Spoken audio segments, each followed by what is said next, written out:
We are your home theater and AV questions answered. This is AVRant.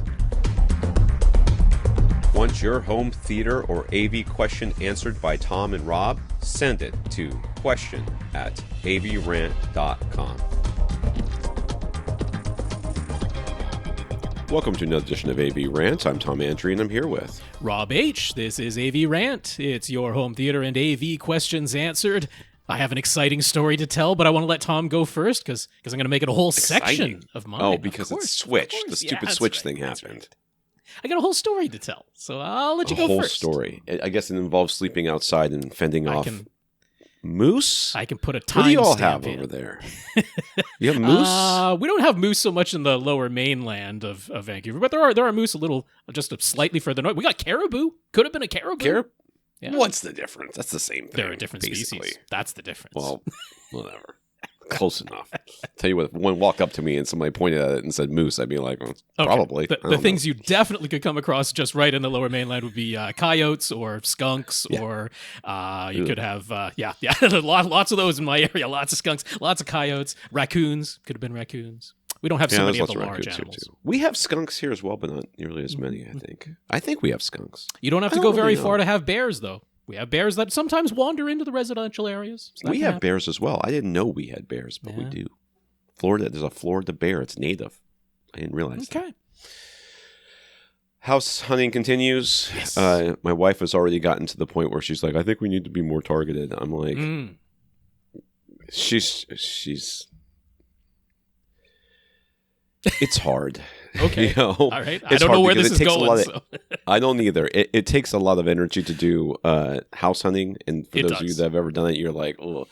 And most of the time that we've done house hunting, it's been during the height of house hunting. Like we're never ever trying to buy a house when there's a glut. And right now there's a glut. So we're used to seeing every single house that comes on the market until we get to one that we like, and then we make an offer. And then hope to get it. And then usually, sometimes we do, sometimes we don't. Most of the time we have, because we've not been, trying to lowball anybody. Right. But, right now it's a glut. You got too many options. She's trying to schedule these are every house that's kind of close to what we want and kind of close to where we want it to be. You can be pickier. That it's open for this weekend, so we're going to go see them all. So we spent literally not literally, because they're usually open between 11 and 3 or 4, somewhere in that range. Pretty typical. A lot of them are 12 to 2. There's some that goes 11 to 1, and some that go from 1 to 3. So we were looking at houses all weekend during those time periods, and then trying to fit in other things at the same time. So it was a lot, and we're exhausted, and she was, she's a little cranky. Fair enough. Now she's like, we need to be more targeted about this. I'm like, I don't imagine it's like really cool weather in Florida right now either. So you got that in between each house. So on top of this, we had I don't know if you remember, like 2 weeks ago, we had a lot of rain, and I was complaining about it. It's rained all week or whatever. And so what happens every year about this time is that we get a lot of rain, and then the mosquitoes go absolutely berserk, because mosquito life cycle is insanely short. So there's generations of them can pop out within a couple of days. And invariably the predators of the mosquito, of which there are remarkably few and should be a lot more, we could genetically engineer some. That would be great. Take a while to catch up. Right, their life cycle is slower, so they start gorging themselves on all the mosquitoes, but they can't possibly eat them all. So, it takes them a while to start kind of tamping down on the mosquito population. I have I don't know what it is that makes you really popular with mosquitoes, but I have all of it. Yeah, you've mentioned. Yes. Yeah. So I've complained about this. My kids also are but my wife is not. Okay. So the kids all got it from me, I guess. But she can sit there, and I'm like, getting annihilated, and she's like, there is literally not a mosquito out here. I don't know what you're talking about. So I have to over 20 years of marriage, 20 plus years of marriage, she's now come to know that when I say I'm getting bit, I'm actually getting bit, because if not, I'll just go inside and say, all right, well, I'm getting naked and you're going to count, because they're all over me. They bite me through my clothes. They bite me through, I've been bit through multiple layers of clothes before, like through shorts and underwear to get to me. Like, they are not joking. Okay. So right now, the mosquitoes are horrendous, and everyone in Florida, well, in our area, is complaining about it, and they all blame literally anything else. Okay. Except for the fact that this is a cyclical thing that happens every single year. Every single year they go on Facebook, because they're old people, and they complain about it, and they blame, I don't know, migrants or people not in my case, they blame people not living in their houses, because mosquitoes like warmth and humidity, and that seems like a thing you can predict in Florida. Well, and my apartment backs up on mangroves. Okay. I'm like, well, I don't really have a choice here. I have to go in and out. So it's been very, very, very bad. Okay. And that's where all of that is leading to. Yeah, that's it. So now I feel like I'm trapped in, like, we sprint to the car trying to get there before the mosquitoes. The mosquitoes follow us into the car. I get bit wherever I'm driving. They're like flying. Bug spray is not enough.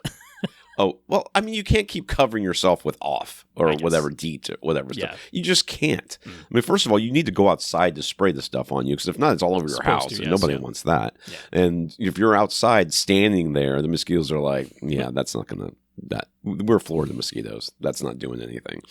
And then I don't want to be covered in that stuff all the time, because it's sticky and gross, and you sweat, and then everything just gets worse. Yep. Ugh. So it's just to suffer through it while I'm waiting for the predators, whatever they are. I don't know what eats a mosquito, but not enough things. But bottom line, haven't settled on a house yet. No. Okay. We did see a couple that we liked, but nothing that like really ticked all the boxes, or not even all the boxes, just enough of the box. There is one that I think that my... Because this is important for any of you that are married, especially if you're newly married, or maybe, you find yourself in similar situations. It doesn't matter how convinced you are that your partner is going to absolutely regret their decision. Okay. in a month, because I think we found a house that she's going to look back on and go, we should have gotten that one. Okay. But when you're kind of early in the house hunting or anything like this, and I know you've all done this, where you've seen a deal for like a subwoofer on Facebook Marketplace, and you're like, oh, I don't know, maybe I can find it cheaper elsewhere. I'll think about it a little bit, and then it goes away. There is actually quite a large supply. You're always thinking, well, maybe I'll find one I like even more, right? So and then you look back on it. This is the same thing. So I think we found a house that my wife is going to be like, we should have grabbed that house. We should have gotten. Is it gone, or is it still available? Well, it's still available right now, but I can tell she's not going to. Okay. She was all hot and heavy on it at first, and then she slept on it, and now she's like, I don't know, it's got a couple of weird things I'm not sure about, and blah blah blah. And I'm like, okay, maybe we'll find a better one. That would be great. Yeah. But the house, you got to remember, the house that we love so much that we were living in. We didn't love it so much when we first bought it. We initially had to move a wall in there to make a home theater. Yeah. And then on top of that, we ended up changing the entire kitchen because of all that black mold situation during COVID. Yeah. So it's not like it was, and initially it is kind of the perfect house. Crazy how when you're just doing house visits, how like the paint color can have an impression on you. Sometimes even like kind of subconsciously, we're just like, I just don't like the feel of this place. But it turns out it's like, no, it really was just the color of the walls, and that can definitely be changed when you're moving in. So it's like, don't let that be the thing that deters you, is like just the outward appearance, because much of that can be changed at relatively low cost. Yeah, relatively low cost. Yeah. So paint so it's still going on. Yeah. Paint is not a big thing, I mean, but in theory. But you're absolutely right, because we've been in houses and I'm like, I see it. Yeah. I see it. Sometimes that gut feeling leaves you it leads you a little bit astray because it's amazing how it's like, or it's just the lighting or something like that. It's like, you can change the shades on the windows, you can alter the lights and the light fixtures, and it's like sometimes that's the thing that puts you off. It's that can be changed. Sometimes it's like somebody really likes a color. Right. And they just lean into it. Yeah. To the point where like and it turns out the layout of the room wasn't the greatest, but I loved the paint color. Yeah, the opposite direction as well, for sure. We went to one where everything was purple and yellow. Yeah. So the granite was purplish, had a purplish hue. All the carpet was a dark purple. The outside of the house was purple. The inside walls were alternated between purple and yellow. Okay. Like a light yellow. And we were like, just, can we leave now? This is awful. This is so awful. Like, I don't know what to do. Maybe like, that was the cabinets perfect were purple. One. Maybe. Just look at the floor Could have plan. been the purple, Maybe it was the perfect one, but it was the purple one. So it's dead to us.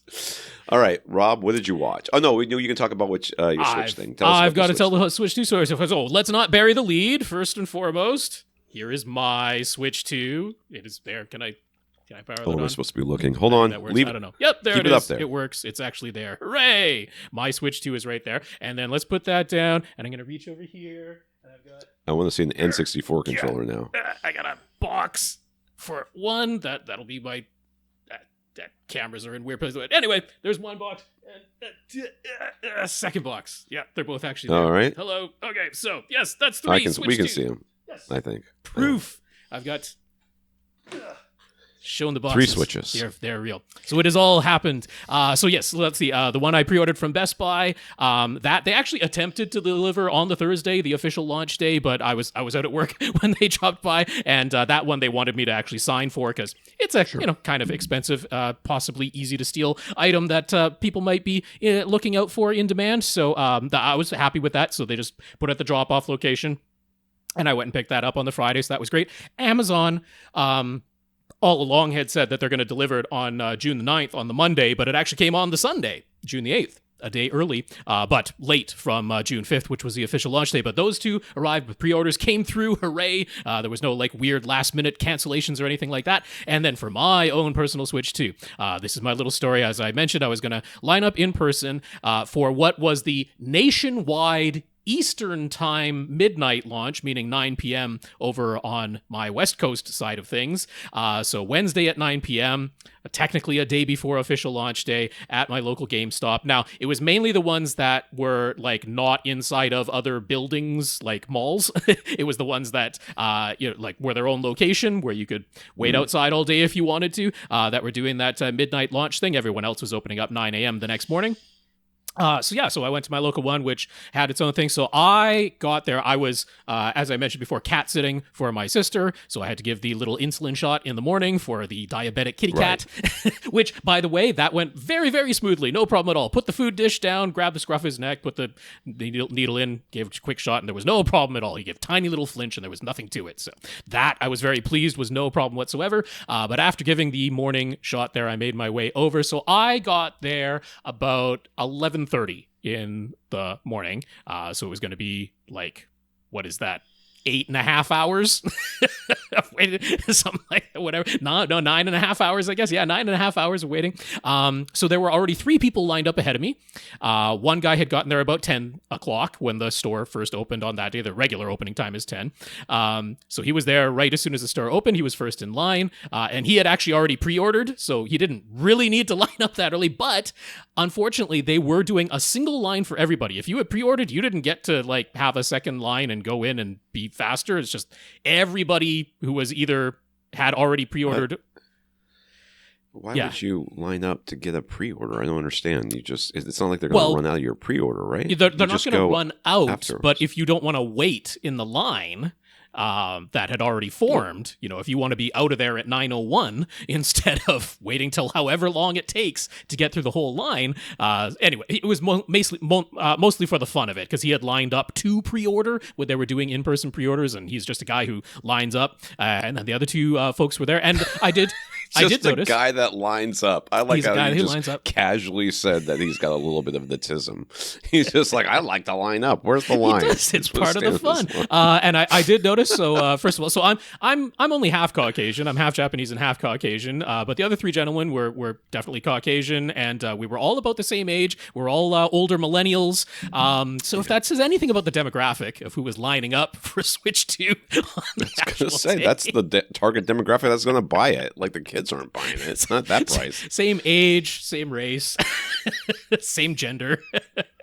And so the fifth person to line up didn't show up until slightly after 1 p.m. So technically I could have shown up an hour and a half later than I did and still had the exact same spot in line. But who would have known that to begin with? And I also had to get back in the evening to give the second insulin shot of the day to the kitty cat. So I'm glad I wasn't like going to be waiting for a long time. Fourth in line, we were guaranteed. But they were letting us know the systems had not actually physically shown up yet. Many stores had all the systems like already in stock and they were waiting for release day to actually sell them. But this one, they were waiting for the delivery truck to come. So that was a little bit of nerve-wracking, but it showed up at 3 p.m., something like that. So we all knew we were going to get it. And they had about 150 systems that showed up, so it was not shortage of supply.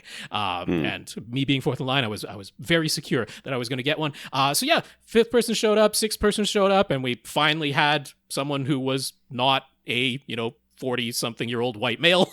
It's like, hooray, got a little bit of diversity in there. But by the time we got all the way to close to 9 p.m., there was about 75 people in line.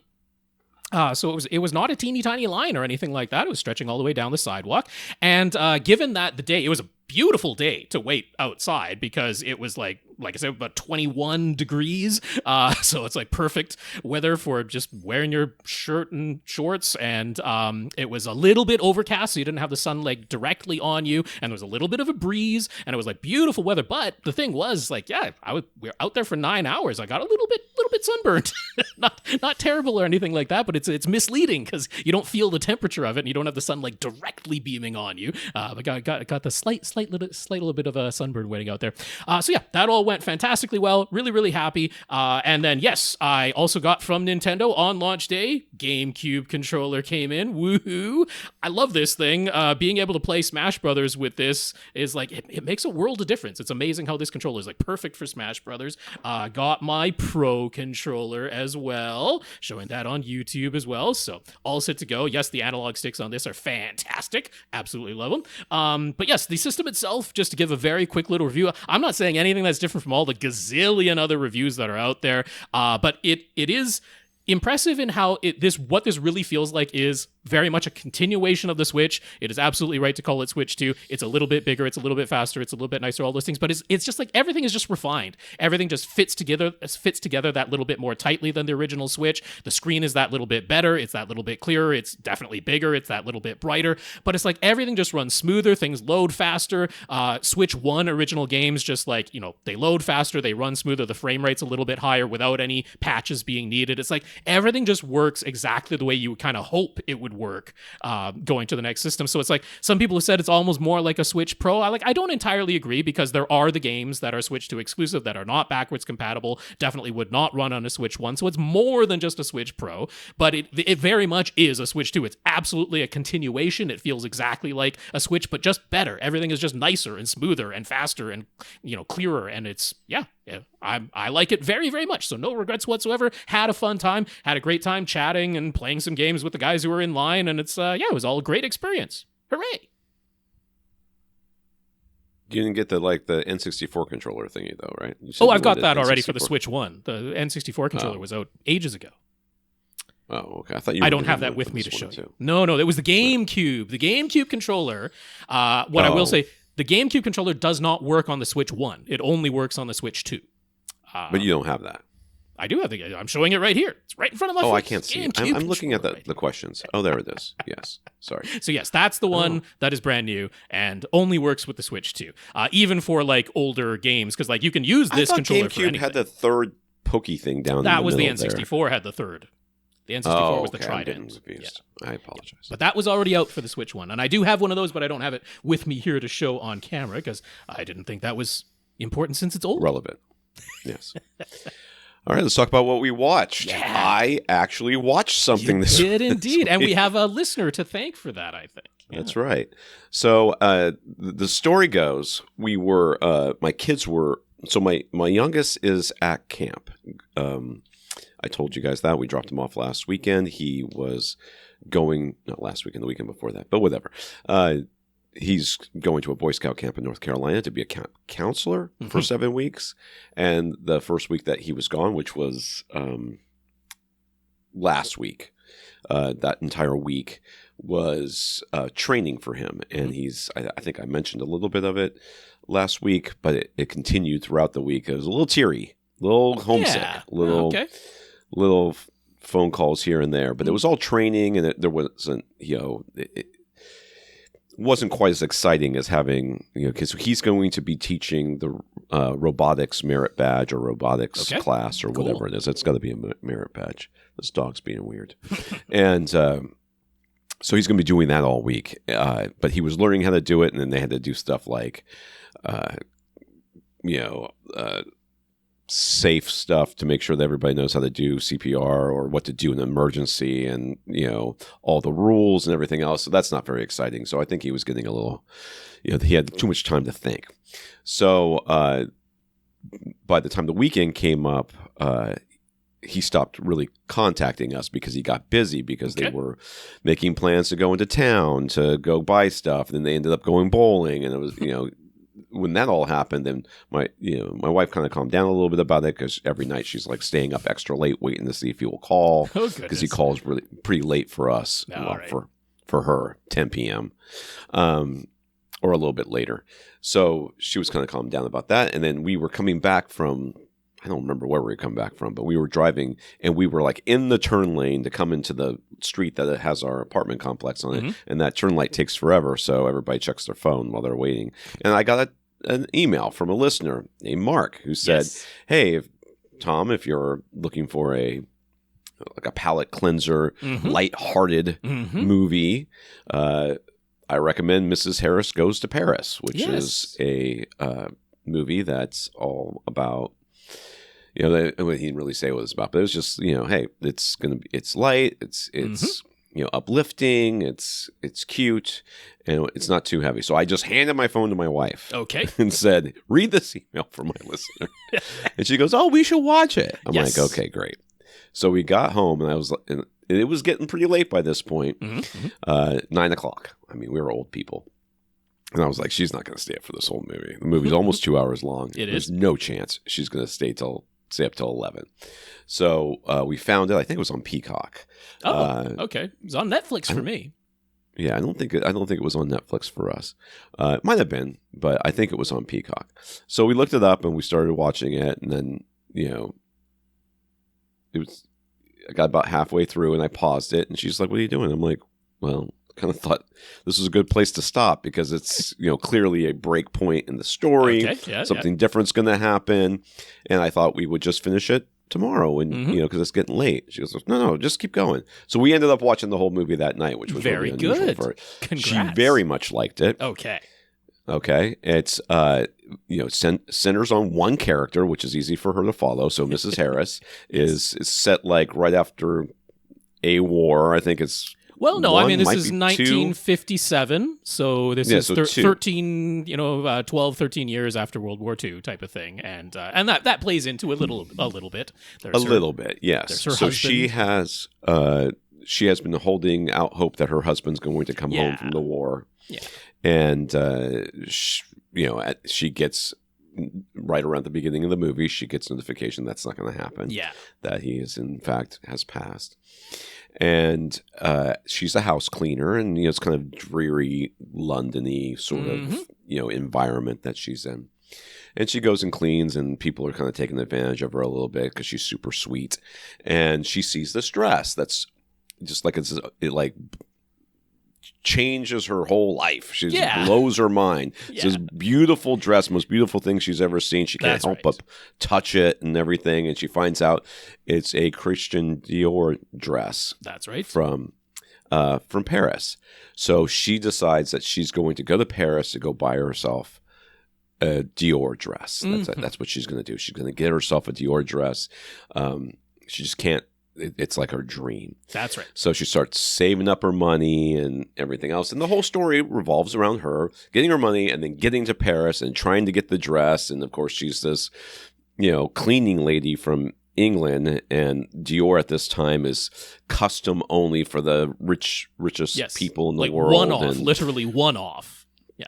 Yeah. If you go to one of their like little showings, whatever, the models walk around with them, and you say, I want that dress, they make it for you, and it's never made again, which is crazy to think about. Bespoke. So bespoke, exactly. So she decides she's going to go there, and it's like the whole thing, about her getting this dress, the people she meets, the foibles they go through, all of those things, the lives that she changes, and how her life changes as well. And it's very cute, and it's got, if you're trying to, I'm trying not to give away too much of the plot, not that it's all that deep, but I think you could probably fill in the blanks and know how this whole thing the plays story out. beats that take place in this are not earth shattering. They are not breaking the mold with any of the story beats that happen. You can guess that there are minor setbacks and then triumphs, and it all plays out very snatching defeat from the jaws of victory sort of things. Very happen color by numbers sort of plot devices. Yes. Yeah. So my wife gives it like an 8 or 9 out of 10. Okay, is where she kind of landed on that 8 or 9 out of 10. She really liked the character. She liked the movie. She liked the story. She liked the plot. She liked, mostly the character. Okay. So she very much enjoyed it. If I was going to describe it to you, you're like, well, how do you describe this? So it's kind of a more down-to-earth Mary Poppins, if you will. All right. She has that kind of energy, this sort of unwavering optimism, I guess, that affects those around her. From a storytelling perspective, they somehow, throughout the course of this movie, they just decided to not really show enough stuff that explained why it was that she was so influential on the lives of those around her. They kind of like, she just kind of, like, people just immediately fell in love with her and did whatever she wanted. People who only deal with rich people, and along comes the down-to-earth, kindly, but sticks up for herself, cleaning woman. They've never seen a person like this. They've never been forced to interact with a common folk, with the common sense type of person. It blows their French minds. Yes, which I don't think is explained well enough or justified enough for most of it. It is a movie. So you kind of have to accept that somehow these things are happening, and it's not, to me, explained well enough. Okay. So I would not quite rate it as highly as my wife did, because that irritated me when I was like, wait a second, why is everybody bending over backwards for this thing? Right, I like her, but you guys don't know her. She just walked in now. Yeah. Like, she's probably smells But she's funny, the main character of the movie, Tom. No, plot armor's not good enough for me. All right. So I did like it. It is certainly worth the watch. It is entertaining, and the lead, whose name I do not know, Leslie Manville. She's been in many British productions, and she's had a prominent role in The Crown and The Queen. Some of the more popular shows that have made it over years. So she's been around.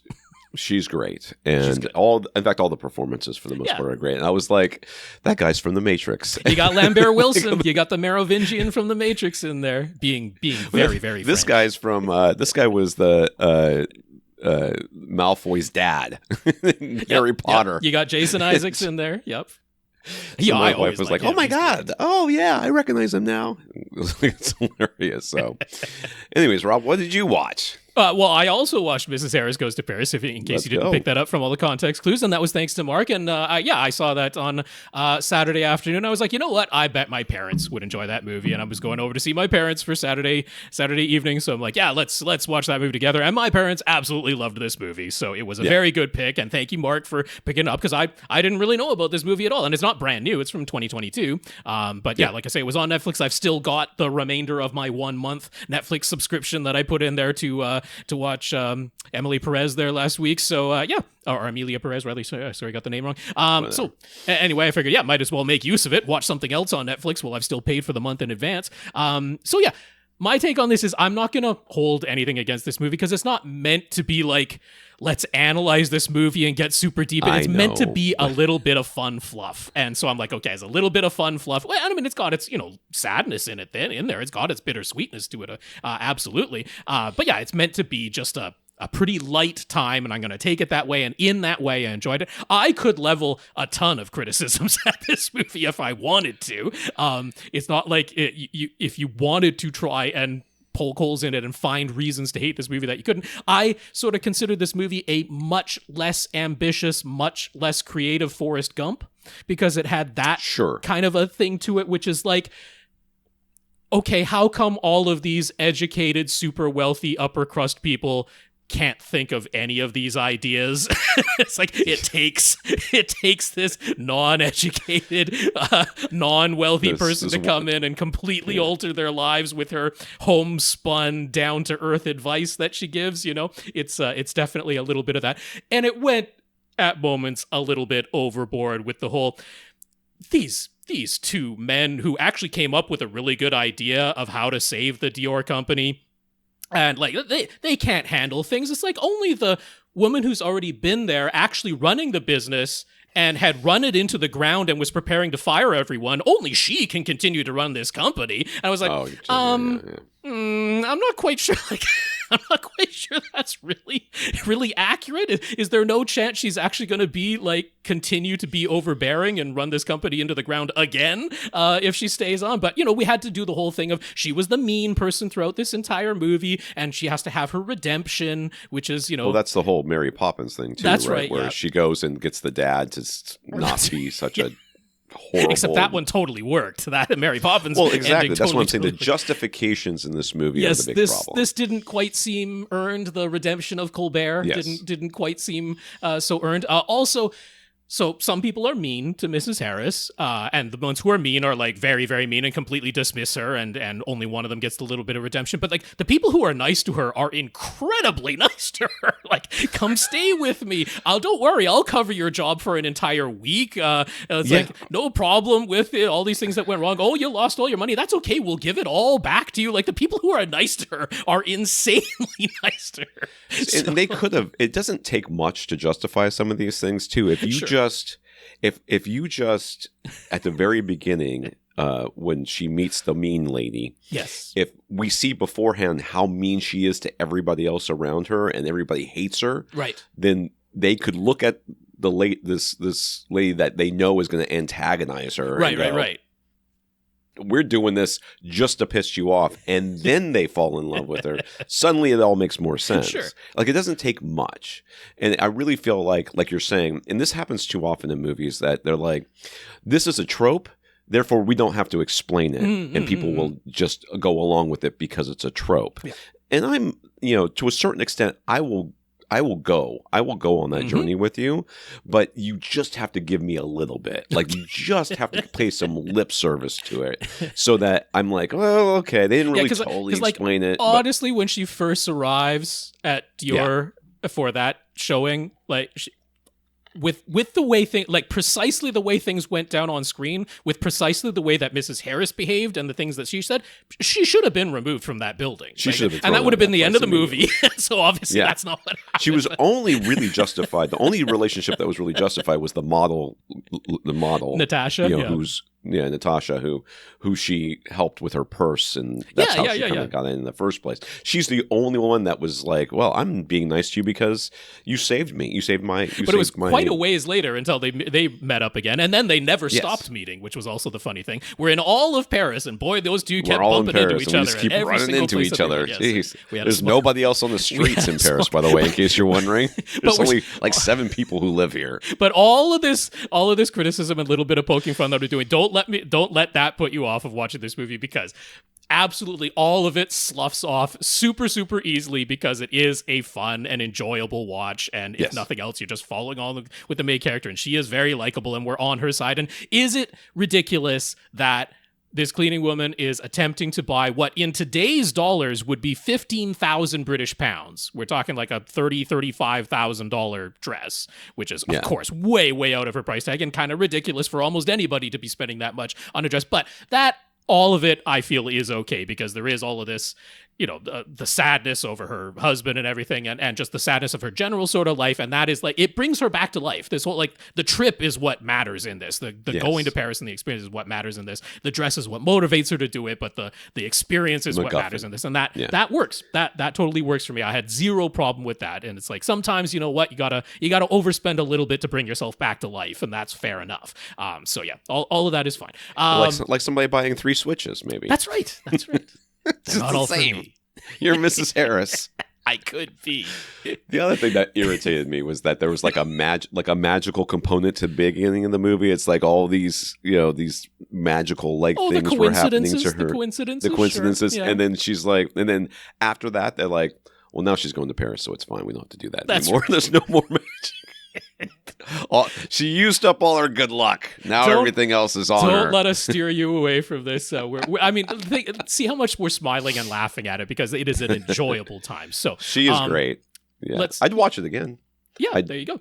I'd watch it one more time. I don't think I'd watch it 2 more times, but I'd watch it one more time. Let's go to the other end of the scale, because I watched something else this week. After all of the Oscar-nominated movies, I said, let's go to a movie that we know is going to be, had no praise for it whatsoever and won no awards and was nominated for nothing, but I was still curious to watch it. Kraven the Hunter. I went ahead and watched Sony's Kraven the Hunter. I've watched all of the other horrible Spider-Man without Spider-Man movies, Morbius and Madam Web, and I guess the Venom movies to some extent, although those actually were kind of enjoyable. But Kraven the Hunter commits the worst sin that any movie can commit, which is it's just boring.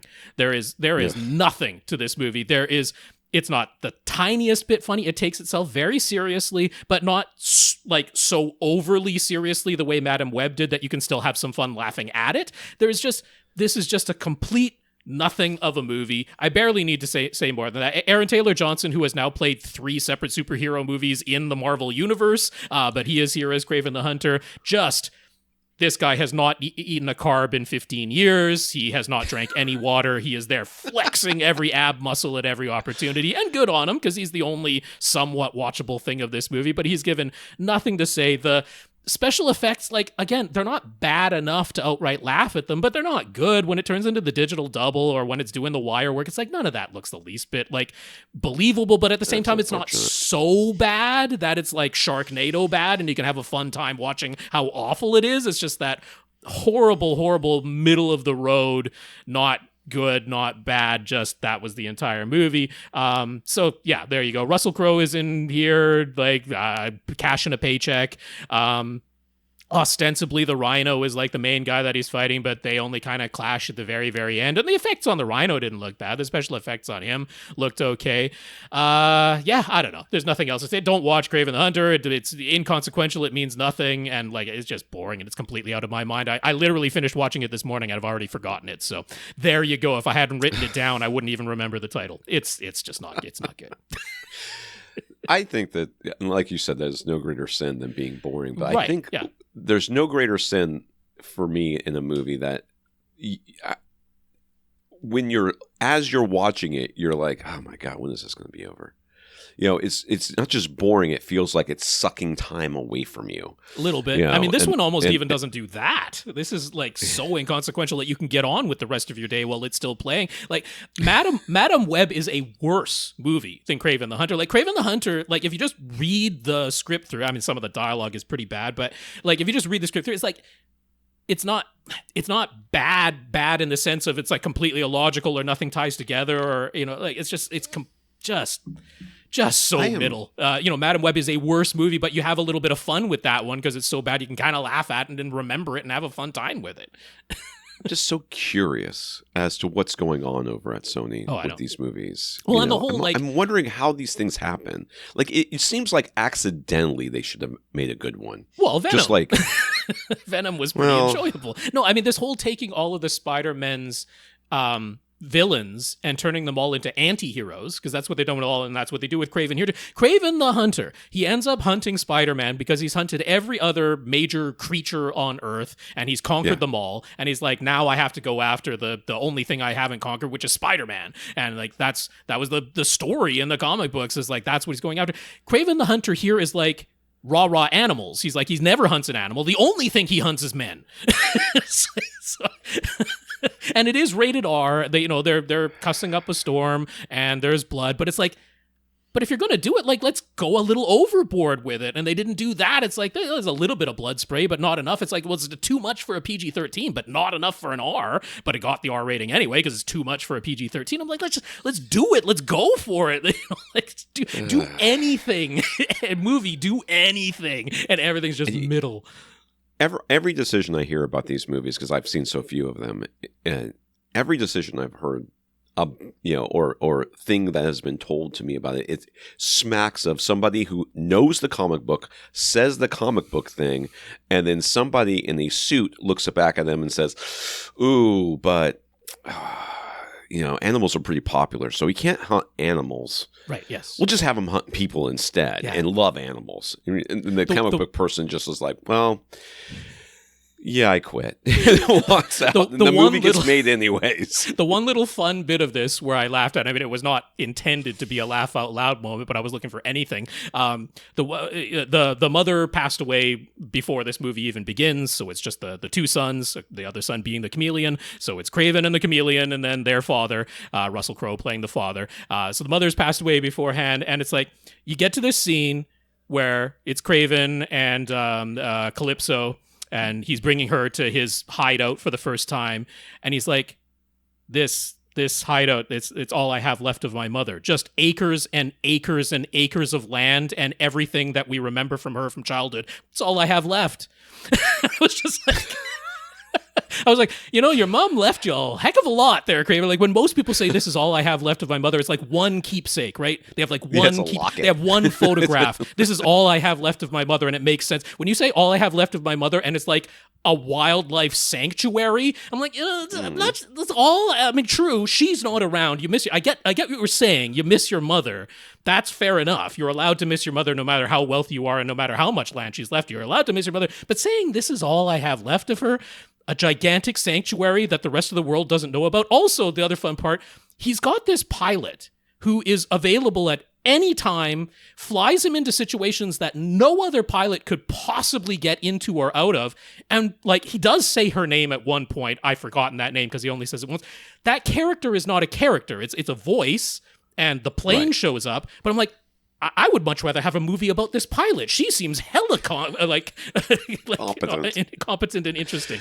I'd like to learn more about this amazing magical pilot who somehow gets him into all these situations, knows all his business. No one is supposed to know what Kraven the Hunter. He's a myth. He's the hunter. He shares his calendar with her. That's how that works. She knows everything. They have the same Google calendar. And none of the enemies go after her. None of them go after the pilot. She's just a voice. She's just the magical plane that shows up. Yeah.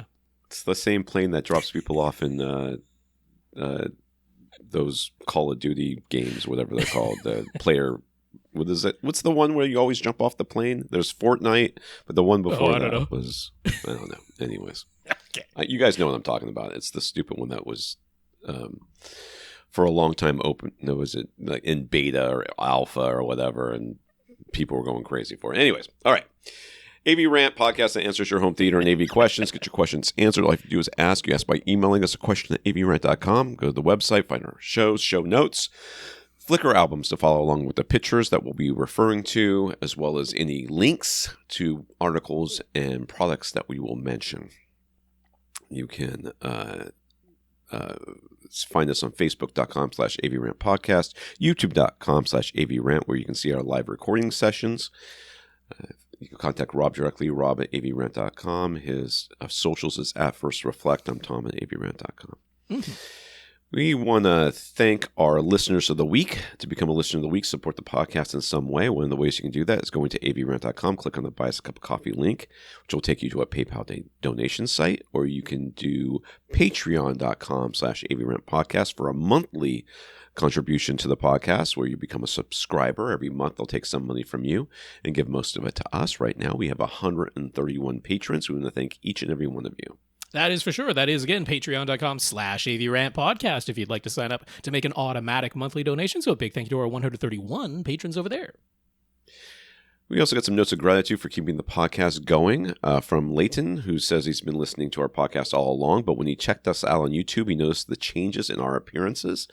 I look different now, and if you wait a week or two, I'll probably look different again. So I can't really decide what I'm doing with me. Okay? First of all, I don't know what's going on with my hair, bodily hair. I seem to be. I don't know what happened. I've looked back on pictures of me with a goatee not that long ago, and I'm like, it was like turning white, and I didn't like it because it was turning white. But now it's not there at all. Like I've got like whole like mangy looking bald spots, and the same thing with my head. So I just can't. Like I want to lose either more hair or get some back.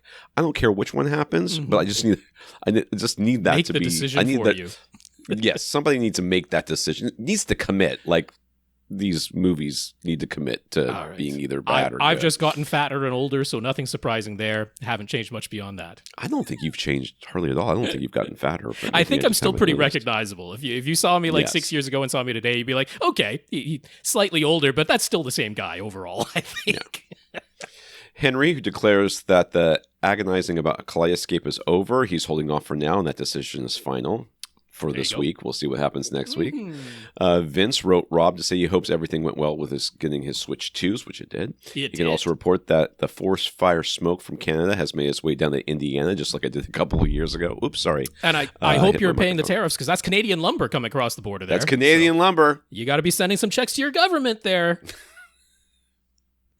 Karl asks, am I still using Peloton because they're revamping their programs? I use Peloton all of once. It wasn't mine. It was a friend. Gotcha. And for a lot of reasons, I don't have access to that anymore. So that's not going to happen.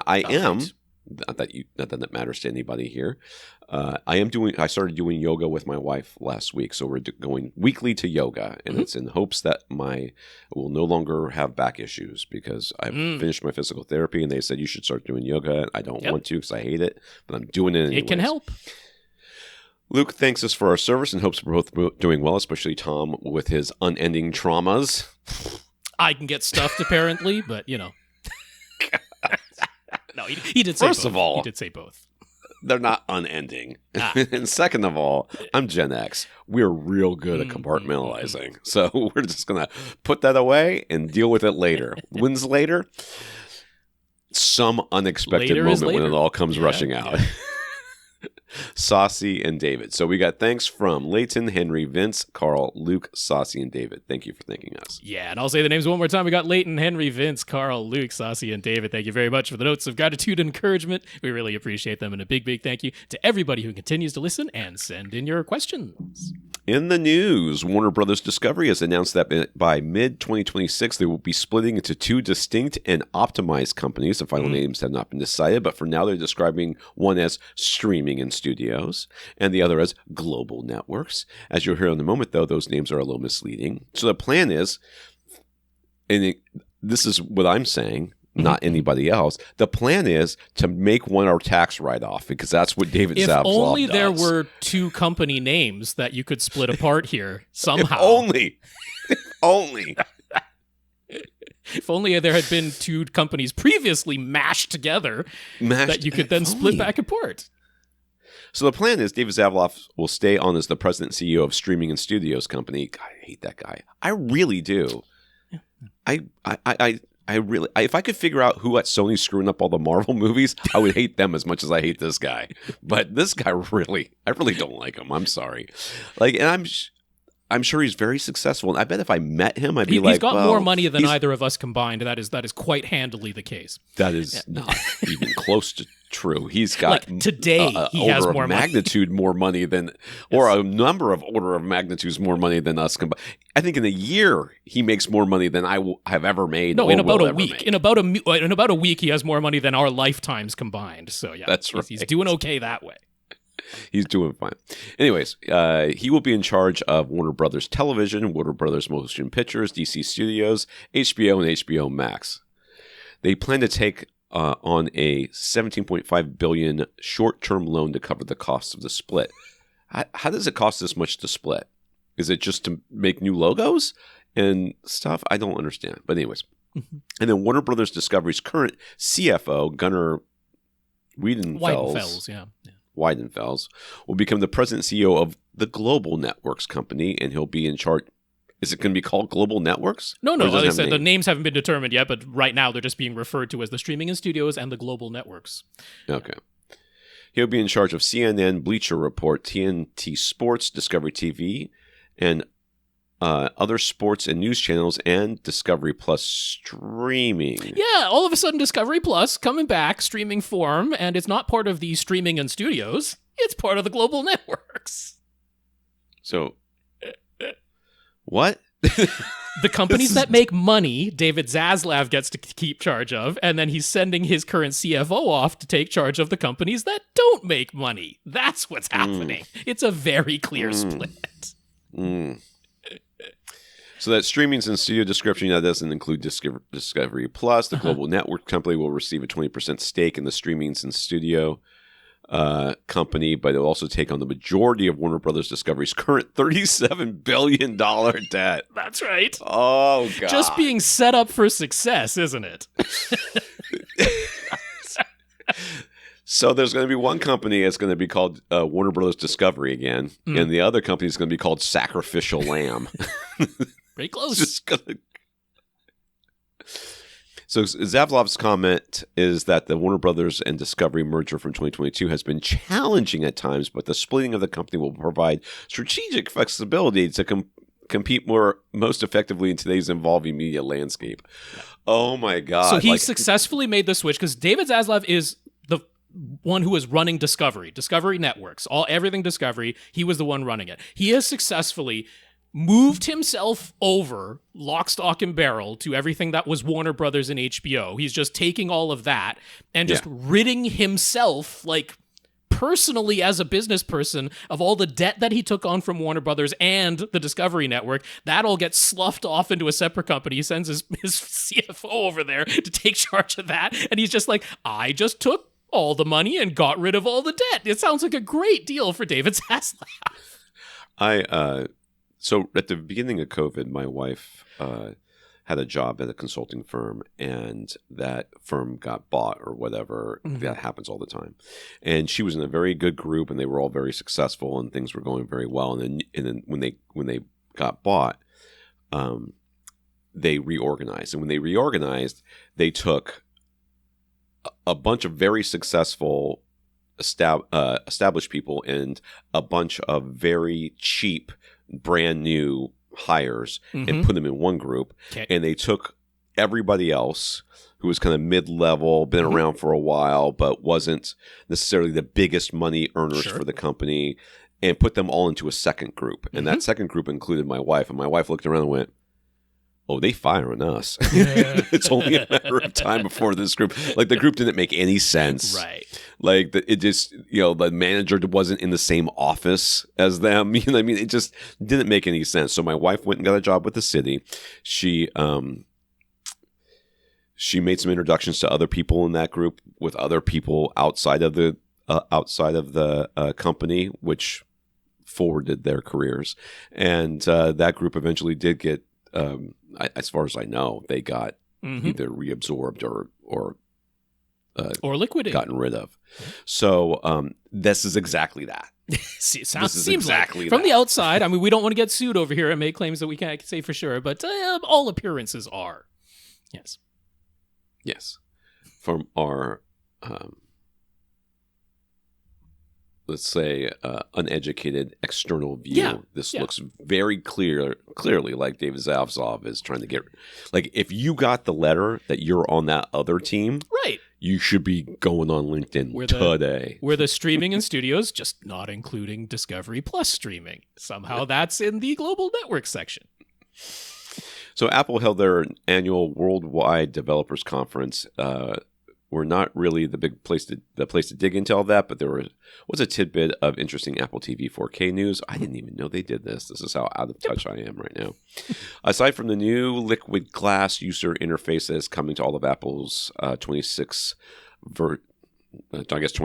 version operating systems this September, the Apple TV 4K will also gain the ability to link itself to any AirPlay capable speakers. Previously, you could plug your Apple TV 4K into your TV's HDMI ARC port and then play any audio out of your TV out of a pair of connected HomePod speakers. And for some people, this was a convenient alternative to a soundbar setup. I think I wrote about this on AV Gadgets. Yeah. And with the upcoming TV OS 26, that capability will be extended to any AirPlay speakers, not just HomePods. So, hooray! If you're into that sort of thing. I think that's a good deal, because I mean there are definitely speakers that are less expensive and or more capable than just the HomePods that support AirPlay. So that's great. So yeah, the notion here is naturally, if you're playing something from the Apple TV 4K itself, it used to be able to connect to HomePods and play the audio out of those. Now it will be able to connect to any AirPlay capable speakers and play the audio out of those. But more than that, let's say you have a Blu-ray disc player that's plugged into a different HDMI port of your television. Just like a sound bar, you can have the HDMI audio return channel connected to your Apple TV 4K, and it will send the audio from that Blu-ray player through your TV out of the audio return channel port into the Apple TV 4K and then to your AirPlay speakers. So I think that's a nice little feature add-on that I wasn't necessarily expecting. Little tidbit I thought worth mentioning as far as home theater goes, because there wasn't much else when it came from WWDC as far as home theater goes. HSU is releasing a new subwoofer and a new speaker model, and big shout outs to Sasi for calling HSU on the phone and getting some details about the new speaker model that haven't been released yet on their website at the time of our recording. Yeah, so there's information is going to be coming, but it's like we're privy to this because Sasi was willing to call him on the phone, get some of these details, and share them with us. So thank you, Sasi, for doing that, because otherwise we'd be behind the times, as we often are with announcements. This will be coming up shortly. The speakers are coming out on June the 23rd, and they might have the information posted on their website before that. All right, so first up and available to pre-order right now, the HSU D15-Chimera. It's a Chimera. Chimera. I like saying Chimera better because it looks like a chime. Chimera is a dual 15-inch driver sealed subwoofer with 1200 watt amplifier and a large 18 by 18 by 29.5 inch black box, which is black painted box. Right. So it's very basic. It can be nice. I'm just saying that paint is not. They did this with the TN1. The TN1 was their most recent prior to this. That was also black paint on the outside, not any sort of vinyl wrap. So they're using that same finish on the D15-Chimera. Yes. Sorry, I clicked off for a second. The two 15-inch drivers are on either side of a dual opposed configuration to reduce cabinet vibrations, and by default is intended to stand on its 18 by 18 inch base and be 29.5 inches tall, which is I prefer quite a bit. Yeah. With the amplifier on the back, the price is $1,800, and according to its CEA 2010 measurements, it competes head-to-head with the likes of the 18-inch JTR Captivator RS1, but at half the price. $1,800 is actually not bad for a subwoofer that's almost certainly going to be as capable as this one is. Yeah. But the D15-Chimera won't stop there. As the name implies, you can cut off one head and have two grow back in its place. The amplifier can be removed, and the D15 turned on its back. That leaves a hole where the amplifier used to be on its 18 by 29.5 inch bottom, which is now the bottom. And then you can stand it up on stand it on top and couple it to its optional $500 SuperCharger, turning it into a quad ported D15-Chimera SC. SC. Yeah, SC for SuperCharger. So this is two separate boxes. You do not have to buy both of them. You could buy the D15-Chimera, the sealed dual 15-inch driver version all by itself and run it as a sealed subwoofer, two 15-inch drivers firing opposite directions. But then if you want to spend $500 more, you get a exact same size box, but what is in there is four gigantic 4-inch flared ports, and you take out the amplifier, that becomes a hole. You turn that into the bottom, and then they couple together those two large boxes to make us a quad-ported dual 15-inch ported subwoofer instead. So that's the D15-Chimera supercharged. I am very confused. I'll be honest with you. So the amplifier hole is then facing up.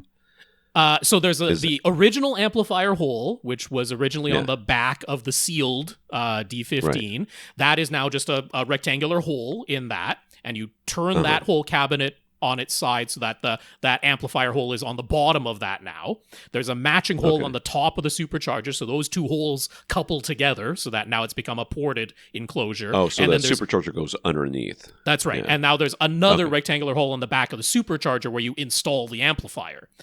So that's where the amplifier goes, yes.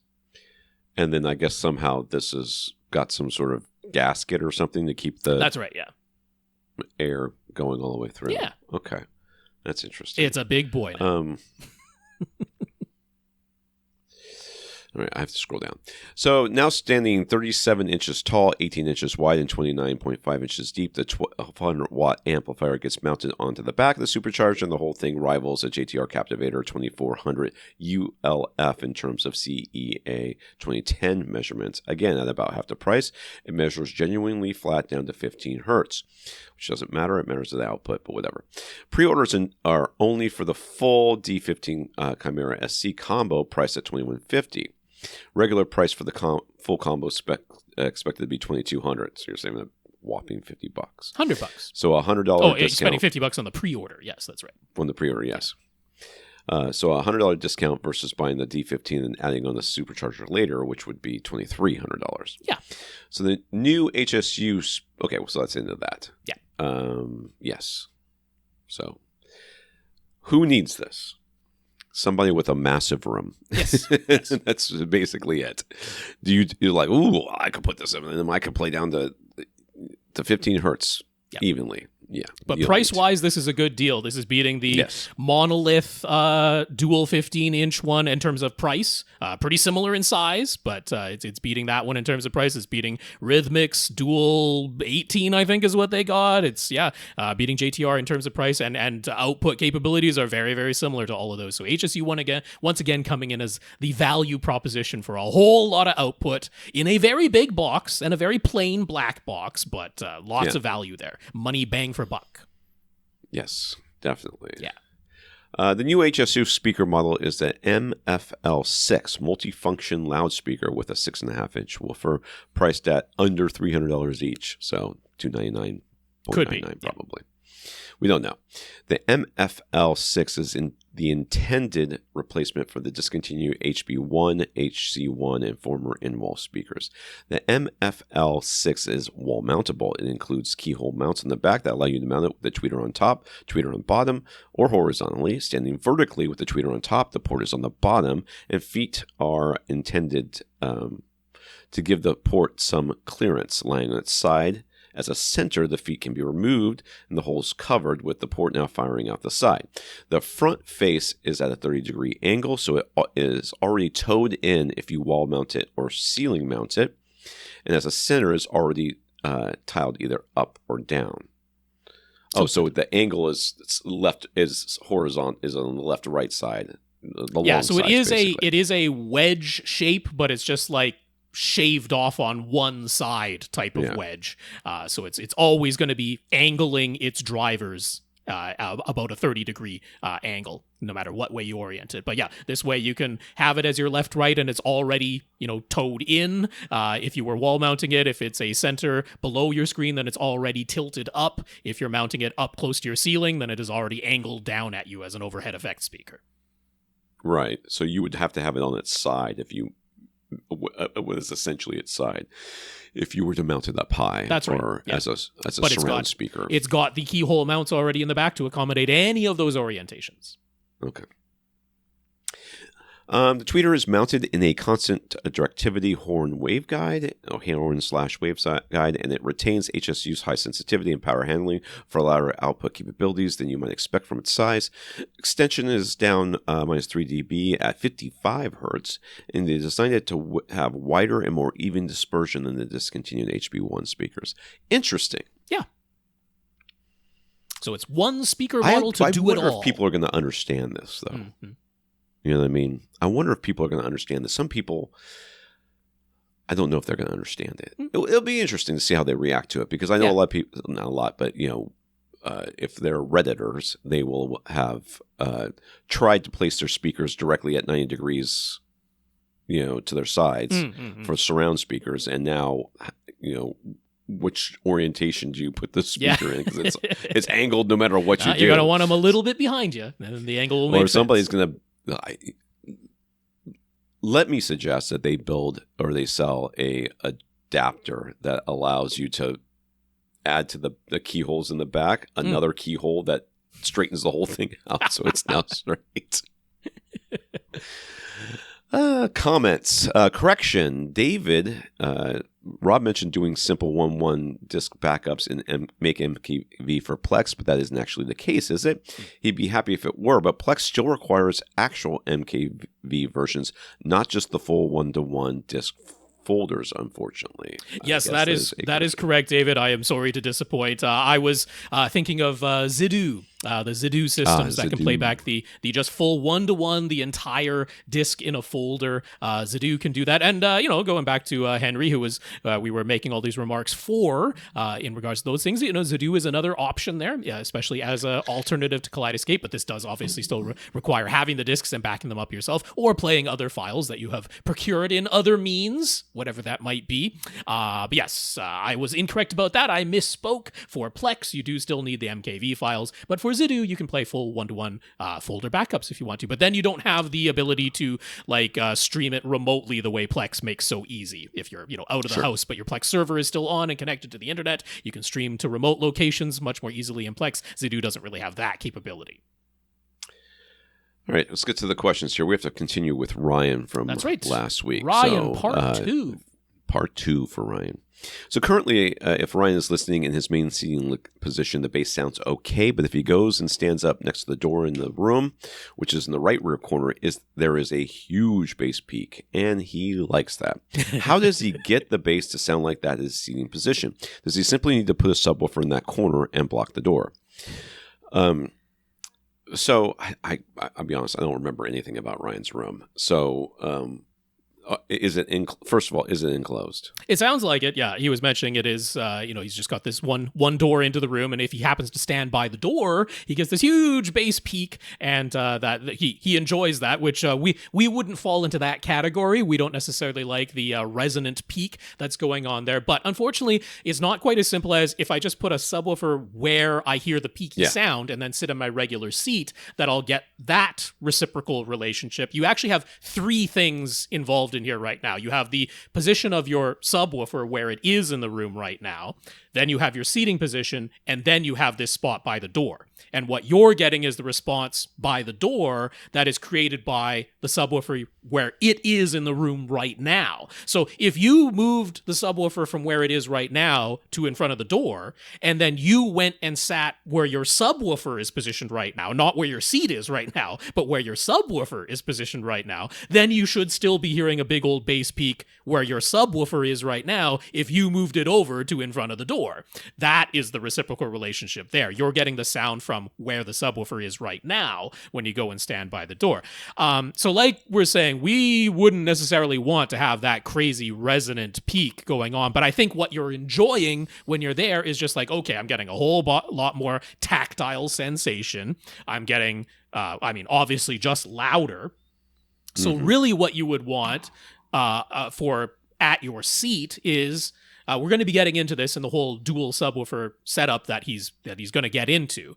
But what we really want to do is first achieve a uniformity in response at your seats. And then once you have a uniformity in your seats, that allows you to equalize, allows you to change the frequency response of your two subwoofers now that are playing together to taste. You can change it to taste because when you change, if you are essentially putting in instructions in your equalizer of, hey, when this sound comes along in the signal, play it this much louder than what the signal originally said. Play it 3 decibels, 6 decibels, 10 decibels louder than what the signal originally said.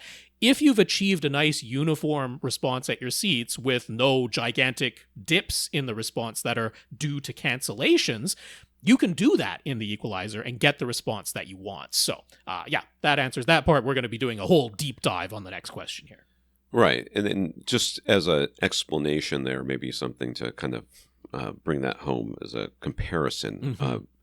If you're cooking, right, and you are just say boiling pasta. That's all you're doing is boiling some pasta. And they tell you make this is a Mario Batali thing. Make the water as salty as the ocean, right? Which is a very imprecise measurement, right? And you're like, I don't know how much that is. I'll dump some salt in there, and then you make your dish, and you're like, man, everything's too salty. And then so next time you do it, you'll dump a little bit less salt in there, and you're like, oh, that was perfect. And then the third time you make it, you dump even less salt in there because you're not sure how much salt you used last time, and it's not salty enough, and you had to add salt to it, right?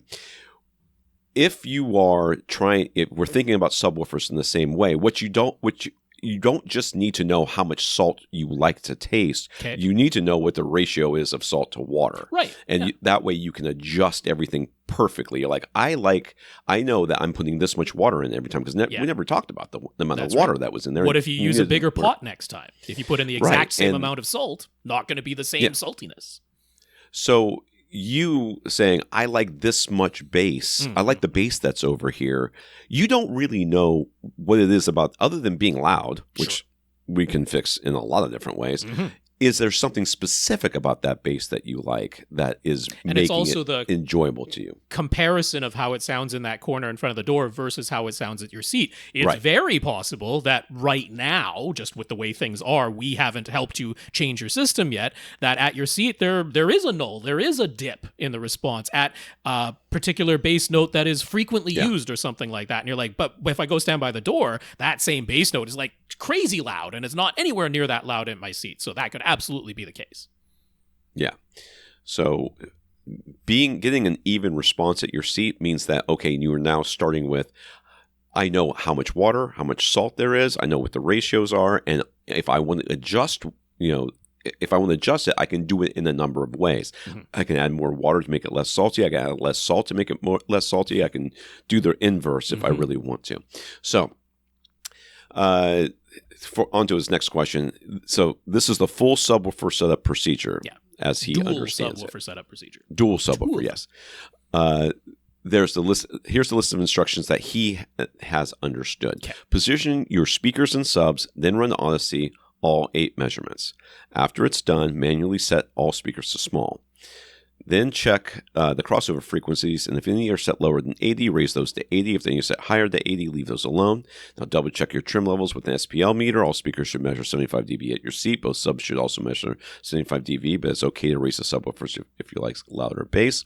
And Odyssey takes care of the distance for you.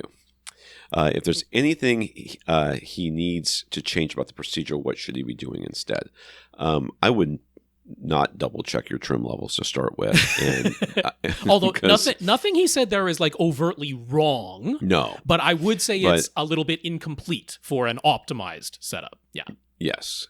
And while these are good starting points, some of these are good starting points, they are not necessarily hard and fast rules that you have to follow. Yeah. So about the crossovers, changing the crossovers up to 80 is what I do most of the time. Sure.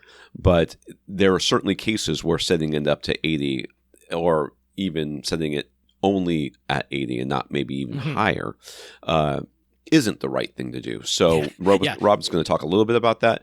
But the idea here is that is this a good, like, if you were to tell somebody who you know nothing about their room, nothing about their situation, if you were to say these are some of or most of the steps of setting up dual subwoofers, I would say, this is a lot of them. This is a lot of them, and they're good rules of thumb, but does not mean that they are all of them. Yeah, thankfully we don't have to say, okay, one of these steps is like wrong and you have to take it away, but we do want to add to this. So the major thing here is before we get to running Odyssey, because I mean, he had that in like as part of the first step.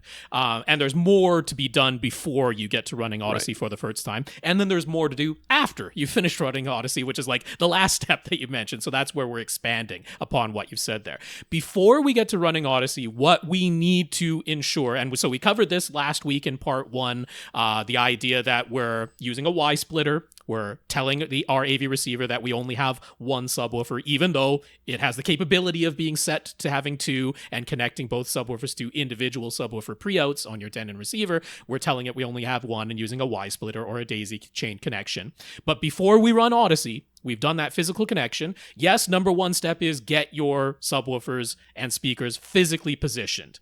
And right there, we just have to say, again, not just for Ryan, but for everybody here, we want the subwoofers spread across the room from each other. If you're in a rectangular room, go for the midpoints of opposing walls or diagonally opposite corners as perhaps a second choice, but across the room from each other, because not everybody starts with that. But once we have that, now we want to double check before we run Odyssey that we have actually achieved a reasonably good uniformity across like a 3-seater couch.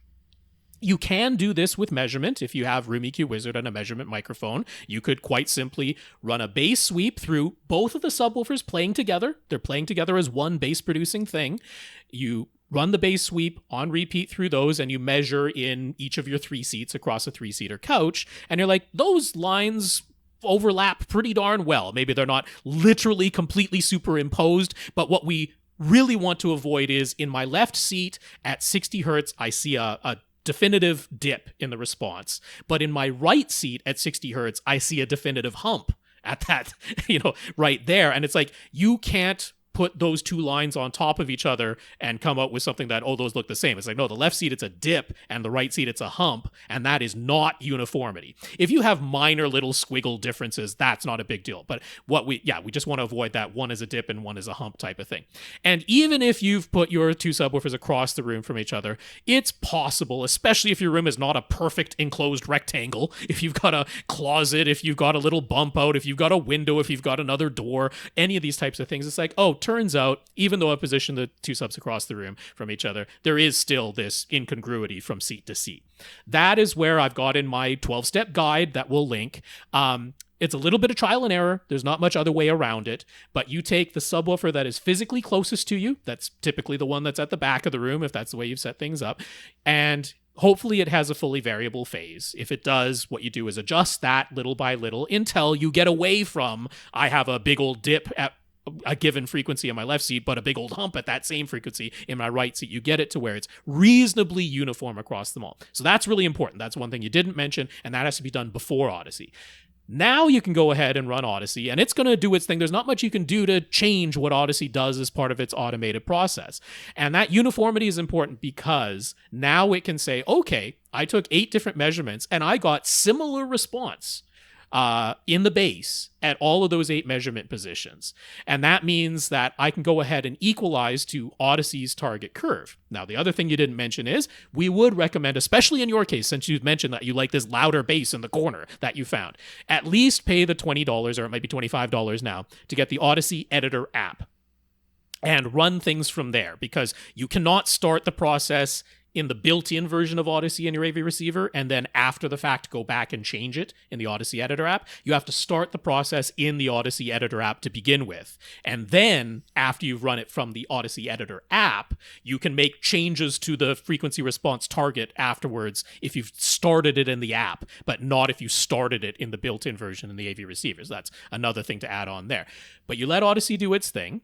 And then he was concerned with that crossover, the crossover from the speakers to the subwoofer. That was one of the things he's like, Odyssey doesn't always necessarily nail that. And that is because, like we talked about last week, it's just going for time alignment. It's just like, let's have the sound from the subwoofers arrive at the same time as the speakers. And that doesn't always necessarily nail that crossover region.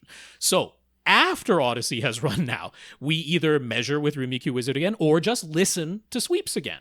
And if you're listening to that sweep and now with the speakers and the subwoofers all playing together, playing the sweep on repeat, you go to each of your 3 seats in your 3-seater couch and you're like, oh, I noticed that, yeah, around 100 hertz, around 80 hertz, there is an obvious dip or an obvious hump where the speakers are handing over to the subwoofers now.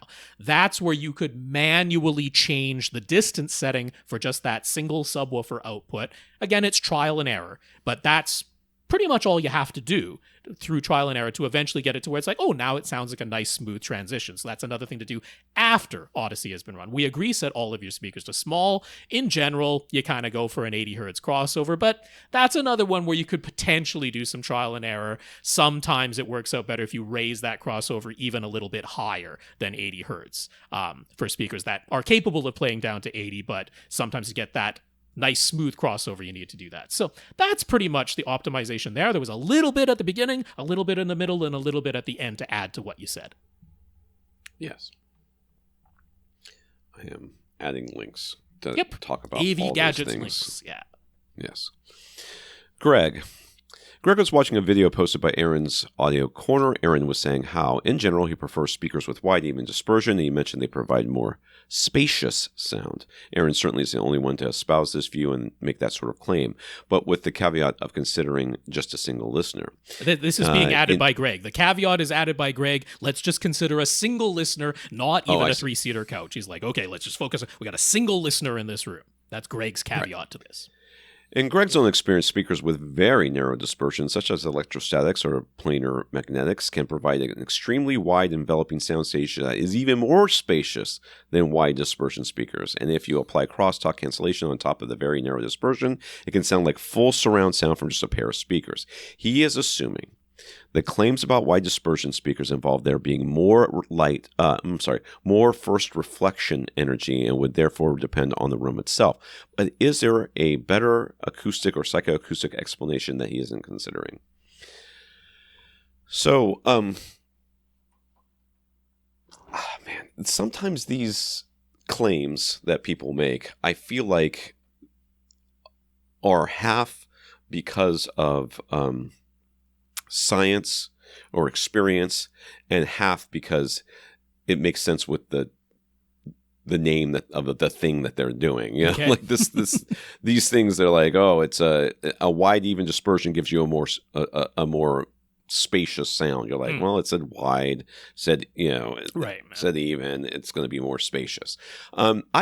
And I've talked about this on this podcast just dozens and dozens of times about my experience with electrostatic speakers. Mm-hmm. And it is unparalleled in how 3D that sound can be. To the point that Greg is absolutely correct. And if you're like, oh, this can't be true, I am telling you, it sounds more surround sound than actual surround, than actually having speakers in front and behind you. A good set of electrostatic speakers where you are set in the exact right position, they are set in the exact right position, can make sound go through you, around you, pinpoint accurate all over the room. That is the big caveat, though, is that it doesn't work for a large audience. It doesn't work. It works for a single at that listener. Seat if you lean to one side. Exactly. Okay, because I did that, and then and the guy was like, "What are you doing?" I'm like, I mean, it doesn't work if I sit over here. Head in a vice, one person. That is a pretty big caveat, especially for a home theater as opposed to a dedicated 2-channel listening room. Yeah. As somebody who has experienced all sorts of different speakers, the wide even dispersion is very nice for home theater because it makes it so easy to set up your speakers, right? And gives you so many placement options, and everything's so flexible, and therefore your entire couch is getting that the same experience as every other seat, or a much more similar experience than every other seat, because you don't have to worry about one person sitting too far off axis and then the sound sounding weird, or too far on axis, so that the sound sounds different to them than it does to everybody else on the couch. So yes, I mean, you are correct in that you can have a very good experience with very narrow dispersion speakers, but that is because it's only for you. It's like it's an apples to oranges comparison. It's like comparing it. It very much is like comparing headphones to a surround sound system, because you're like, well, these headphones sound way better than your surround sound speakers. Sure.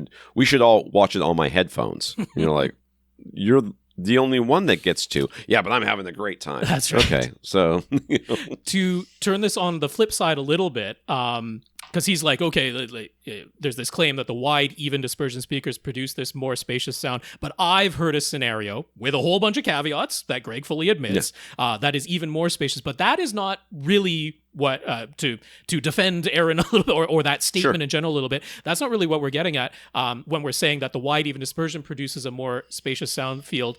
That is in comparison to a speaker that is not all the way to the polar opposite extreme of an electrostatic or a planar magnetic, that is a true dipole that has an outright cancellation null to its sides and is producing no sidewall reflections other than angular reflections. We're talking about a speaker that is in between those two extremes of a normal dispersion speaker, but it does not have particularly wide or even dispersion, where its off-axis response is different from its on-axis response, but is not outright being canceled the way it is like in an electrostatic or a planar magnetic. And there are lots of speakers like that. You can see it in the polar measurements where it's like, oh, the on-axis frequency response is totally fine, but 15 degrees and more off-axis, it's a totally different looking frequency response to what you got on-axis. And that's the thing that Dr. Floyd Toole really studied a lot. And this does get into how our brains interpret sound, which is that if what we're hearing, we get this sound that did make a straight line from the speaker's face to our ear. And so we got that direct sound. And then there are all these other sounds that bounced off of the walls and ceiling and floor and made it to our ear a little bit later than that direct sound.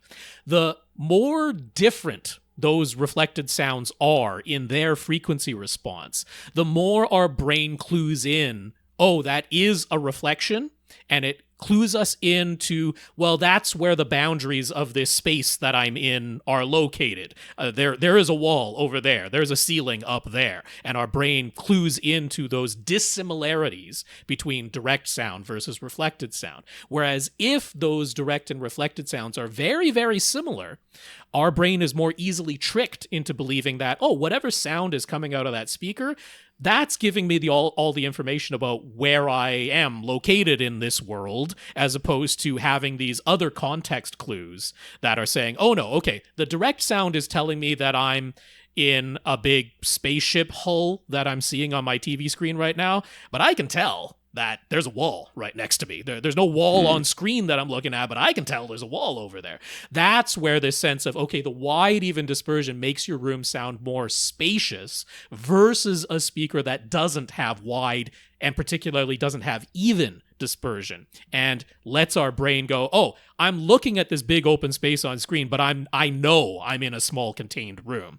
Whereas if you have that nice similarity between direct sound and reflected sound, your brain's more easily tricked into being like, oh, I am in a big open space that I'm seeing on screen. It sounds more spacious than the actual physical room I'm in. So that's the defense of that.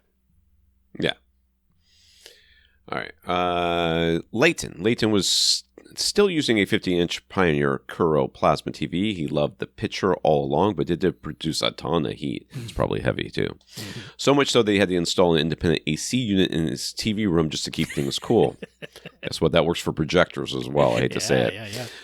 Along with his Kuro, he has a Denon X6700 receiver, but he's using all separate amplification with an Emotiva XPA3 amp powering his front three speakers and a bass aux, A11 powering his wides, surround backs, and 4 overhead speakers. A pair of SVS PB212 NSD subs round out his 9.2.4 configuration. Maybe the plasma wasn't responsible for all the heat in that room. I know. I mean, it does generate heat for sure, but there's some other culprits for putting some heat into that room too. And our advice to position his subs across the room from one another, front right corner, rear left corner, in his case, really helped to make them sound impressive every time. Hooray. But back to his 50-inch plasma. It appears to finally be on its last legs, and given that he sits 8.5 feet away from the TV, he decided he wants an 85-inch TV to replace it. He's already gone ahead and put down a deposit on a Sony X90CL, which is the same as the X90L from 2023, which has just recently been replaced in Sony's lineup by the new Bravia 5 series. Has he made a good choice or bad? Well, you've already put the money down, so I'm going to say good. The price was discounted, making it attractive on that front, and it has positive reviews and look good in person, but should you be second-guessing his purchase? Absolutely not. You made the best purchase. It's just a perfect TV for you. And what I can echo is that you absolutely did not make a bad choice. So do not feel bad. If you like the way it looked in person, if there was any other reasons that that's the one you chose, then there is nothing about it that I would say, oh, that's a bad choice and you should absolutely get your deposit back and choose something else.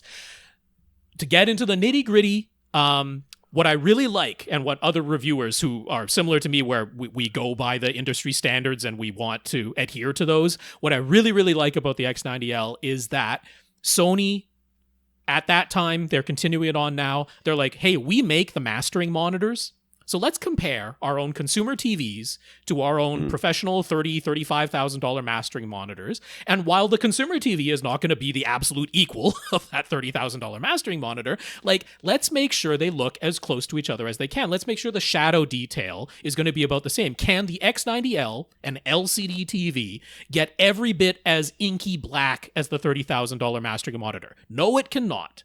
But given the black level that it has, let's make sure the shadow detail is visible to a similar degree as the mastering monitor. Let's not have it crush everything to the black that it can produce, or make the shadows way too bright just for the sake of making them visible. Let's try and keep it nice and accurate and as close to the original as we can. Let's try and keep the colors accurate. Let's try and keep the gamma accurate. Let's try and retain as much detail as we can. Can it get to 4,000 nits like the mastering monitor? No, it can't. But let's try not to clip off and truncate all of the HDR highlight detail. Let's try and keep as much of it as we can. So that's what I really like about the X90L. Now, the things are, there are other TVs out there, not just OLEDs, which are definitely more expensive at the 85 or 83-inch size. There are other LCDs that can deliver a deeper shade of black than the X90L. Like, that's just objectively true. There are some TVs out there that can deliver a deeper shade of absolute black. But they don't necessarily have the same good shadow detail. So particularly if you have a little bit of ambient lighting in your room, and I'm not talking about like blazingly bright, because the X90L is also not the brightest LCD TV out there. There are other LCD TVs at 85 inches at about the same price that can get brighter than the X90L, objectively the fact. But if you have some ambient light, then you're not going to so notice that the black is not inky black. What you will notice is that the shadow detail looks correct, and that is a very good thing. So yeah, are there other TVs, even at the similar price point, that can deliver a darker absolute black and can deliver a brighter absolute white? Yes, there are. And if that is the thing that you must have, is I have to have the blackest black and the brightest white I can possibly afford, then the X90L wouldn't deliver that. But within the constraints that it has of its black is a little bit of a dark gray, its brightest white is around 1200 nits, it's... within that, it delivers a very accurate image. So if that's what you like most, you've made an excellent choice. All right. Infinite Gary. Gary heard Tom scoff when we mentioned how TCL has now partnered with Bang & Olufsen to brand the speakers built into their new QM 8K series of TVs.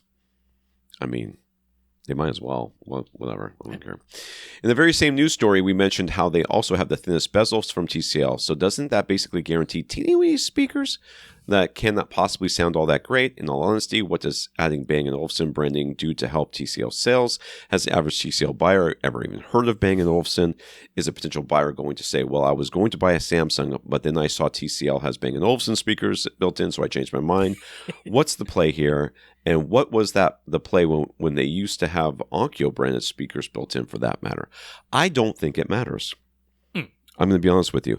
I don't think it matters. I think that when you say we have X built in, X product thing built in, the X, people don't have to know what that is to think, well, they at least spent time on it. They spent energy on it. They spent, it tells the consumer ours is superior or is at least different because we partnered with this other company whose whole deal is to make speakers or whatever. They may or may not have heard of Bang & Olufsen. If they have, then it's a plus on some level, because Bang & Olufsen, if nothing else, is known for getting big sound out of small speakers. Right. That's sort of what they do. They're the Bose, but nicer. In a lot of ways, and without all the negative connotations that some people have with them. But I think that alone is the branding. I think that's that is what is the selling point. Because so who is this affecting?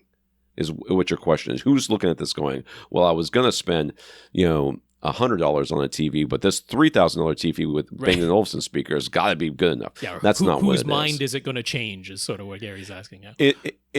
There's two TVs side by side. The feature sets are close enough and the prices are close enough that the person is going back and forth going, I don't know which one to buy. And then they see the Bang & Olufsen speaker thing and go, oh, okay. Well, I mean, that's at least something more than this other TV is doing, and that's who they're convincing. Right? Yeah, it's almost a bit of it doesn't hurt anybody. I mean, why brand integrations of anything, right? I mean, that's sort of one of the questions. Like, a couple of brands got together. They said, hey, I do this thing, you do that thing. Why don't we team up and release a product together? Some of my customers are now going to become your customers. Some of your customers are now going to become my customers. And what's the downside? I mean, there is no real downside to either of them. Maybe it's not an upside, but there's kind of only potential upside. So it's more of a question of why not do it than why do it. Unless it's costing one or both of them a ton of money, and I don't think that's really what's going on with a brand partnership like this. They're just kind of like, maybe it brings some of your customers over my way, so why not team up and work together? I think that's all that's going on there. Yeah. Henry, now that he is certain he won't be buying a Kaleidoscape player at the moment, he went ahead and got himself a second Panasonic UB9000 Ultra HD Blu-ray player, so he has one for his theater and another for his living room. He got a professional AV installer who takes care of programming his control system. He quoted that he could install a Kaleidoscape Strato E and take care of programming his remotes and integrating it with the system for $200 above the Strato E's retail price, but even he said that Henry should just wait for the moment. So for the time being, I'm glad that somebody agrees with us out there. Henry is sticking with his combination of Panasonic disc players and Apple TV 4K for streaming. He was wondering, though, what do we think the lifespan is going to be on his pair of Panasonic UB9000 players? Are they going to give up the ghost at some point? I mean, yes. At some point, yes. And if so, how long into the future does that tend to be? I mean, usage and luck will factor into this more than anything that we could possibly know. As far as I know, there's no history of these players dying. It might be, and it might just be that they all die at that some component in them is slowly degrading like a ticking time bomb, and then they all die at X number of years after manufacture if you got one of the ones that had this particular component within it. We don't know of anything like that. If you use it a lot, will it die faster? I don't know. If you use it not very much at all, will it die faster? I don't know. I mean, if you think about a lot of things in your life, they work better if you use them. If you take a refrigerator and you put it in your garage and you don't plug it in, you just leave it sit out there. You're like, well, it's going to last forever. It's going to work. Whenever I need it to work, I'll plug it in and it'll work. That's not how that works at all, because your refrigerator will mold over and everything in it will rust or whatever, and it'll be terrible. And you'll have to throw it away. If you were to plug it in and use it all the time, it would actually last longer than if you didn't. Is that the way that these UB players work? I don't think so, but maybe. Yeah, it's gotten a little bit tough with the Ultra HD Blu-ray players because I think there's quite literally only one factory that's still manufacturing those drives. Like Ultra HD Blu-ray drives is what I'm talking about. If there's not only one, then there's literally two and not more than that. And that wasn't always the case. It's just everything has been kind of rolled back and shut down as far as disk drive in general, optical disk drives in general, just not being manufactured to anywhere near the same scale as they used to be. So even though you went for a flagship Panasonic player, it's not as though they somehow magically have access to optical drives that are being manufactured somewhere else or to some kind of tolerance and degree that isn't the same as all the other ones. It's everything else around that optical drive itself that's different. They're forced to use the same OEM supplier for those optical drives as everybody else. So it's like, yeah, they're drives, players from every brand, from every model, from the most expensive down to the least expensive, that it's like, it's almost become a little bit of a crapshoot. It's not as simple as saying, oh, if I pay more, I'm guaranteed to get a longer longevity out of it. It's like everybody's using the same drives. The main thing to know about those optical drives is that there is a little potentiometer switch inside there that can alter the power that's being fed to the laser. I mean, the laser is the main thing. The two main things that can break in an optical drive are the spinning mechanism, which hasn't seemed to be much of a problem. It's not typically the case that the spinning mechanism itself breaks down unless you put it in some kind of horrific environment where any of the lubrication or the little, sort of rubber band that kind of goes around those things that completely wears out or dries out and cracks or something like that. If that's kept in a normal operating environment, those things seem to be okay. But that laser, I mean, it does fluctuate in terms of the power that's being fed to it and therefore the strength of the laser as that goes along. But there is a little adjustment inside, which is like quite simple as a tiny little flathead screwdriver that you turn to boost or cut the power that's being fed to that laser. And a lot of times that's all it is. You take it to a repair shop and truly all they do is slightly adjust the power that's going to the laser and all of a sudden it's working again. So if your player stops working, don't immediately think that's the end of that player, right? If it starts having difficulty reading discs, if it outright stops reading discs, it doesn't literally mean that that player has completely stopped working. It might just be that, you need to boost the power of that little dial inside and feed that laser a little bit more power, and all of a sudden it's working fine again. If you're not comfortable doing that yourself, absolutely any repair shop that deals with optical disc drives can do that adjustment for you. So that's the main thing. Is that once you start noticing little problems, little reading errors, or it outright stops working, don't assume that the player is outright dead and needs to be replaced. That laser power can be adjusted. On the streaming side of things, he finally started redeeming the movie codes that came with his Ultra HD and regular Blu-ray discs that he purchased. He always just used to watch the discs themselves, and only bought movies on disc that he wanted to watch in his theater. But in his bedroom, when he doesn't use a Blu-ray disc player, he sometimes bought movies spread across a bunch of different services. Fandango, which of course was Vudu, Apple Movies, Amazon Prime, all that. He finally got around to putting the Movies Anywhere app on his Apple TV 4K devices, and it does seem to have done a reasonable job of bringing in the movie titles from across the various services he's used in the past. So he went ahead and redeemed his movie codes within the Movies Anywhere app. I can do that for you if you want. And he's hoping maybe he can serve... that can serve as his one-stop central hub, the poor man's Kaleidoscope interface, as it were. It's not quite every movie that shows up in Movies Anywhere, though. Only a couple where you'd have to navigate to a specific app to watch them if he ever wants to. So what do we think? Even if discs eventually go away or become far too expensive or inconvenient, do we think he might be able to rely on Movies Anywhere? As in, rather than second-guessing every purchase from now on and holding out to buy them on Kaleidoscope or even physical disc one day instead, should he just feel unencumbered to buy whatever he wants via Movies Anywhere and not worry too much about it? I don't think that... so first of all, Movies Anywhere or whatever, Vudu or whatever service that you're using... those all used to be named something different at one point. They have changed hands over the years. Even Apple Movies used to be iTunes, and they've tried to get away from the iTunes branding and call it Apple Movies now. So there's, you can make the argument that all of these services, all of these systems, all these streaming devices or apps or whatever will go away someday. I think that that's a safe thing to say because everything dies eventually. So I think you can make the argument that that they will all go away. But if you did Movies Anywhere and the Fandango, Vudu, or whatever it is, those have been around for a really long time at this point, and those movies have not gone away, and I think they are as safe as Kaleidoscope is. I don't think that they're any less safe. Yeah, because Kaleidoscope also, not literally guaranteed to never, ever go away. And they've already gone bankrupt once. They went bankrupt once. They came back. They seem to be doing all right now, but yes, not impossible.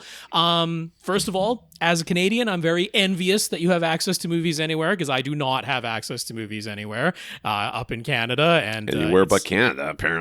It's a... no, I think Movies Anywhere is only U.S.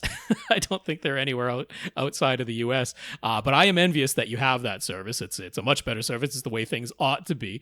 But there is one little tip to give, which is that if you have a movie code And that movie code grants you the option of redeeming it in Apple Movies, right? Because very often it gives you a selection, or you just go into any of these apps and you put in the code and it works. But if you choose Apple Movies and that's where you redeem the code, or if you select from the list of options Apple Movies, if you redeem your code in Apple Movies, then if Apple decides to release an upgraded version of that movie, and they've done this before, right? Where you had purchased the 1080p non-HDR, non-Atmos version of that movie, but a few years later, they now have a 4K HDR Atmos version.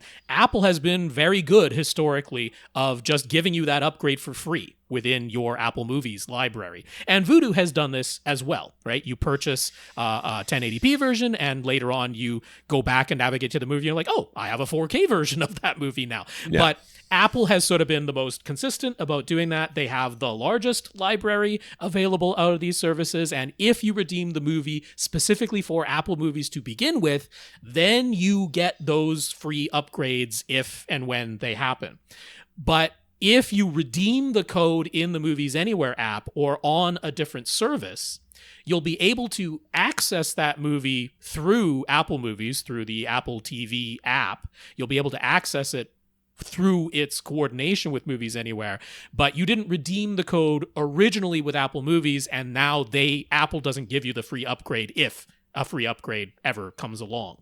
So it's to your benefit to tend to, if it's available, redeem that code in Apple Movies, because once it's redeemed in Apple Movies, it gets fed into the Movies Anywhere infrastructure and is now available on all those other services. Just like if you redeemed the code in a different service, it shows up in Apple Movies, you can access it, but specifically for those potential free future upgrades, it's worth your while to try and do it in Apple Movies first. If it's not there, if it's just not an option to redeem the code in Apple Movies, then I would choose Fandango as the second choice, the former Vudu, because they've been the second best at giving you the free upgrades. So yeah, rather than doing it in the Movies Anywhere app. That's my little tip there. But should you feel pretty confident about the Apple Movies app after all of that, after you've redeemed the code in one of these specific apps, then done the cross-pollination, now it shows up in your Movies Anywhere app in your combined library across services, should you feel comfortable using that as your one-stop shop? Absolutely. I wish I could do it. I would be doing it if that were an option available to me here in Canada. I think that is the better way to go, and I'm glad that they're doing that sort of thing and making it available that way. Karl. First of all, Karl says, hey, what's up with Rob ragging on Alfa Romeo cars? Karl says they're pretty darn reliable. His old Saab dealer turned into an Alfa Romeo dealer, and his neighbor is on his second convertible 4C Spider and loves it. Such a large sampling size, Karl. Such a large sample one dude. I know a neighbor. He's on his second Spider, by the way. So what does that say? First one. What happened to the first one? The Saab dealer, Saab, famously reliable cars, aren't those? That's right. Decided, I'm not going to be a Saab. It's way more reliable. I'm not going to be a Saab dealer anymore. I'm going to turn into an Alfa Romeo dealer because I still want people bringing their cars in for repairs. No, I mean, look, I was just going by, I quickly typed in most reliable luxury cars, least reliable luxury cars, and Alfa Romeo showed up as one of the least reliable luxury cars. That's all that came from, Karl. So, hey, blame the rankings and blame Google. Don't blame me. That's what just shows up if you search for it. Yeah, there you go. Blame the AI. All right, anyways, Karl. Bloomberg reported that after years of resisting the move, AMC Theaters has agreed to partner with National Cinemedia to run an additional ad in the premium spot before every movie. This will be in addition to their already existing ads and movie trailers, because that's what we need, more ads. Yep. AMC says their competitors have been doing this for 5 years now with no indications of it having a negative impact on their attendance. So the additional revenue, which is split between AMC and National Cinemedia, will help them maintain current prices. Karl has gotten to the habit of showing up late to movies since he always buys reserved seats, and the stated start time is just when the ads and trailers begin, not the actual movie itself. So okay, now I can just show up any later. But some people are complaining that the number of ads before movies is already out of control, and this deal is adding even more. So what do we our thoughts? What the heck is a National Cinemedia? Why would I care? That's the ad company. They're the it's just an ad company. Yeah, it's just more ads. But they specifically go for, they call it like the premium spot. It's literally after the trailers but before the movie, right? That's the premium spot. So you watched all the movie trailers, and then movie still hasn't started just yet. One more ad to go, and it's these Cinemedia ads. So they charge the people who advertise through them a higher price to run that because they get the premium spot. It's right before the movie begins. I mean, I don't know about you guys, but I do get a little irritated with the number of ads that are at the beginning of these movies, and I don't know what the solution is. I like the idea of this movie starting on time, but if you show up early, there are previews for movies that I care about plus ads. And if you did like alternating, like here's a couple of ads, here's a preview. Or even the ones, like, I know you guys have seen these, the ones where they have like the trivia games that are up there. Yeah. Oh yeah. Like I like doing, like having something on the screen, and if you put ads at that point, I would be better with it. And I like getting to movies. You know what? Make the seats not reservable. And then people show up early for that, and then they're stuck sitting through those ads because you would get me every single time. That's the real solution, because I hate the reservable seats because it irritates me, because I don't think about going to the movies till 5 minutes before I go, and I don't want to. I definitely don't hate the reservable seats. That's I am a fan of that from my point of view. So I mean, look, this is always a challenge for movie theaters, right? I mean, they are not doing the greatest right now. Movie theaters, they have been struggling for a long time, and they continue to struggle. They are looking for any and all ways to try and boost some revenue. This premium ad spot idea of, it's like, okay, so like how many people are not showing up 30 seconds before the movie begins, right? Like literally waiting until the movie has started to come in. Obviously, some people do. We always see the people who come into theater after the movie has begun. But I would argue that the majority of the audience is there in the theater before the movie actually starts. And so, yeah, this is a premium ad spot because definitely the most people possible coming to this movie are going to see at least a portion of that ad that plays after the trailers but before the movie itself starts. So that's how they get to charge more money for that particular ad spot. It is just the one, thankfully, and I mean, it will get more and more annoying if they start adding 2, 3 of these ads that are after the trailer but before the movie starts, and that certainly seems within the realm of possibility, but for now it is one ad that plays in that spot. I agree with Tom. I think it doesn't make sense. Like in all of the theaters in my area, all theaters are reserved seating, and all seats in the theater can be reserved. Yeah. And I think that's a simple enough change. Have a selection of seats, maybe only in the largest theaters, that can be reserved ahead of time, and then the rest of the seat are first come, first serve. I mean, that seems like a very simple change that they could do that doesn't deprive the people who do prefer reserved seating from having reserved seats, but then that would let them charge more for the reservation, or just add a fee for the reservation and make some extra revenue that way, and then the other seats are first come, first serve. Why it's all or nothing seems a little bit strange, to be honest. That seems like a very simple thing they could change and potentially boost revenue a little bit that way, or just now they're gonna have more people seeing the ads that are playing because it's first come, first serve, and more people are going to show up before the movie actually begins. So that type of thing, it is a struggle. What I will say is the theaters up here, because it is all Cineplex, they're essentially a monopoly up here, they outright ran an experiment. This is a number of years ago. But I mean, I say outright because they had customer surveys as part of this. So it's not like this was random by any means. They gradually, for a period of time, increased the number of ads and trailers and got people's feedback as they were doing it, and then eventually reduced that number down. I mean, they graphed the curve, right? They graphed the curve of where can we get to the calculus peak of here's the most ads and trailers that we can run before it starts negatively impacting our audience feedback. They just flat out ran that experiment.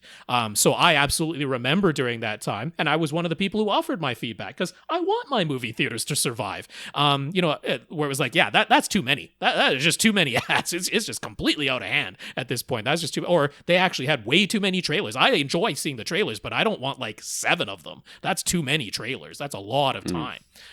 So yeah, we got to it's getting a little bit tiresome, but not enough that I'm actually going to not come to the theater anymore and just hit the peak of that graph. There you go. Yeah. I do like the idea of having some custom seats. Yeah. But maybe just the very, very premium ones. Sure. Being custom or whatever. How much time do we have left? We got a little bit, 10 minutes. All right. Angel is using one of the JBL soundbars that has the battery-powered truly wireless surround speakers that you plug into the sides of the soundbar to charge and then detach and position behind your seats when you want to use them. I'm not going to look. I'm going to guess that they stay charging when they're not supposed to, and then you listen to them that way. It's a Dolby Atmos soundbar, so both soundbar itself and each of the detachable surround speakers has an actual upward-firing drivers in addition to the forward-facing drivers. But the ceiling is vaulted, not flat, so he had the idea to angle the surround speakers. He puts them on tripods behind his seats and mimics the angles of his ceilings in the hopes that Atmos effects will be reflected better that way. What's our opinion on this? Pointless, but completely maybe unnecessary, sir. Completely unnecessary. Yeah. So I wrote an article about how. Atmos speakers, the upward firing Atmos modules, actually are supposed to work, and for the most part, it is a humongous crapshoot to see whether or not they will work. Right. Because it is all about direct versus reflected sound and tricking your ear into thinking that things are coming from overhead by the delay. In the modules that are actually designed to Dolby specs where they have a very limited dispersion that contains their sound to aim up at the ceiling the way the original Atmos module spec was designed. Yeah, so these don't have that. these are a driver that fires upward, but they don't have the controlled dispersion of an outright Atmos module type of spec.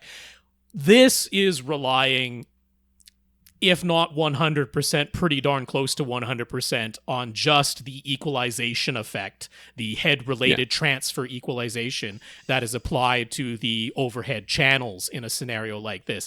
You are hearing the sound that made a line from that upward-facing driver to your ears. You are not hearing sound that is genuinely being reflected off the ceiling. Like I say, okay, a tiny percentage of it is, because yes, that driver is facing upward, but hey, a tiny percentage of your forward-facing drivers is hitting your ceiling and coming back down to your ears. And this is honestly, in reality, not much different from that. What tricks your ear into locating those sounds as having come from overhead instead of from behind and beside you is the equalization curve that's applied to those, the head-related transfer curve. So this is unnecessary. Angling your speakers physically like this is not going to change the effect of the sound. In fact, it might make it slightly worse because these speakers were tested and designed with those speakers firing straight up. They applied the head-related transfer function equalization curve and are like, that kind of sounds like it's overhead instead of behind and beside me now, and that's the way they're meant to be used. So leave them firing straight up. It's easier and less worry about them tipping over at some point. Right.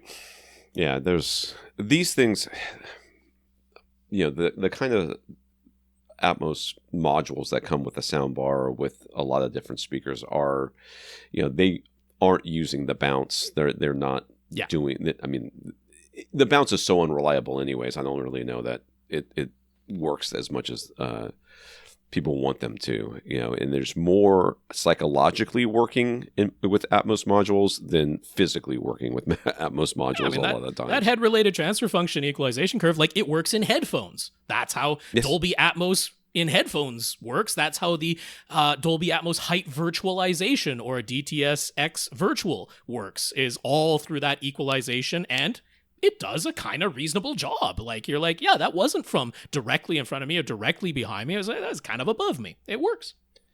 How do we have so many very long questions left? That's how it goes sometimes, Tom. But we can do Luke's, and that'll be that. We've only got like 2 minutes to do Luke's. I can't read it in 2 minutes.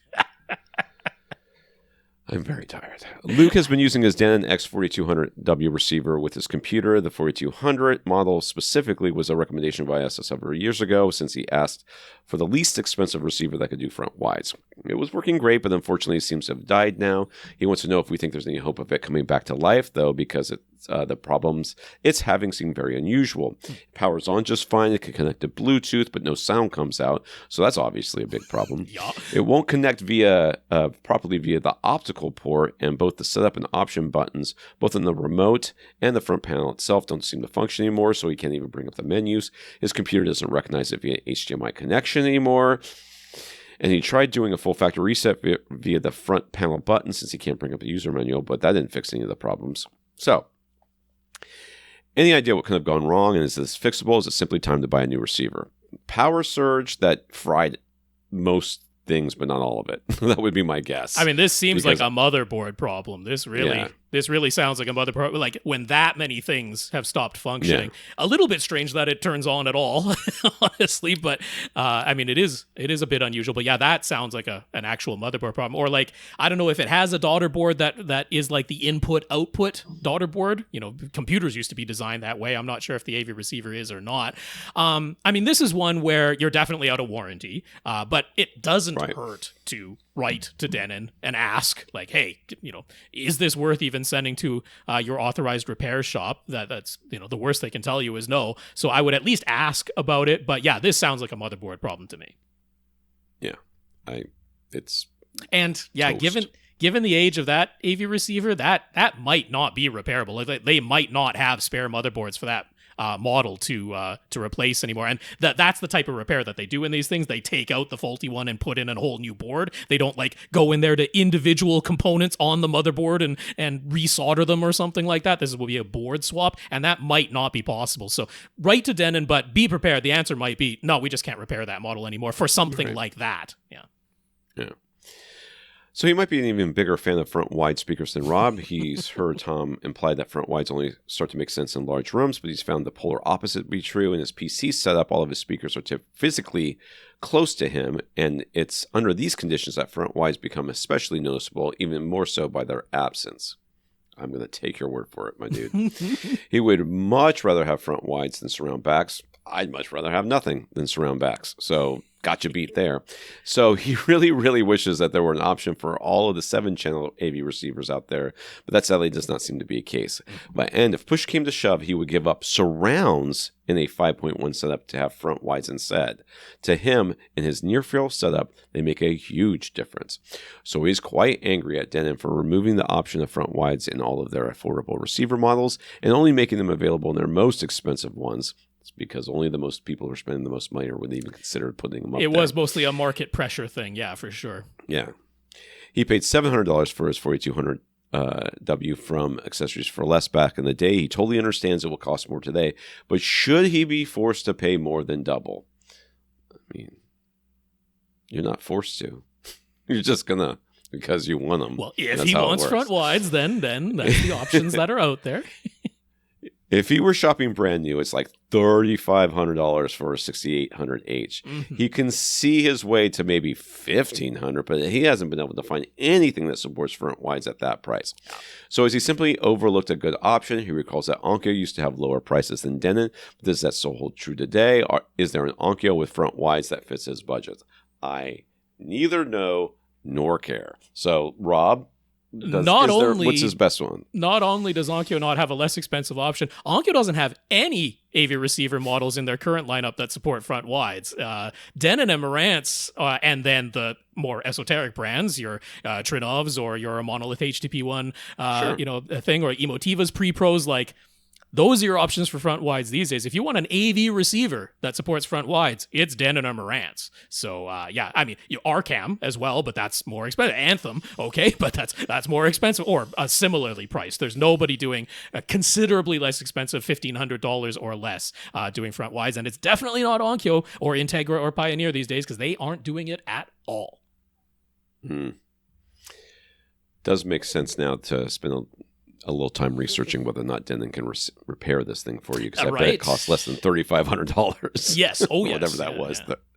Yeah, $3,500. So he recalls us mentioning that the cumbersome setup of using 2 additional AV receivers to matrix your own front wide or top middle speakers from an AV receiver that does not support these features natively. What would that setup entail exactly? Because he's already got the older receivers that he could take, say, the front left and surround left speakers and apply Dolby Pro Logic processing to create a front wide in between those two from the center speaker output. Mm-hmm. And then the same thing again with another receiver on the right side. And he honestly doesn't care about overhead or surround back speakers in his setup. He just wants 7 speakers, but he wants 2 of them to be front wides. So this could this be an affordable solution?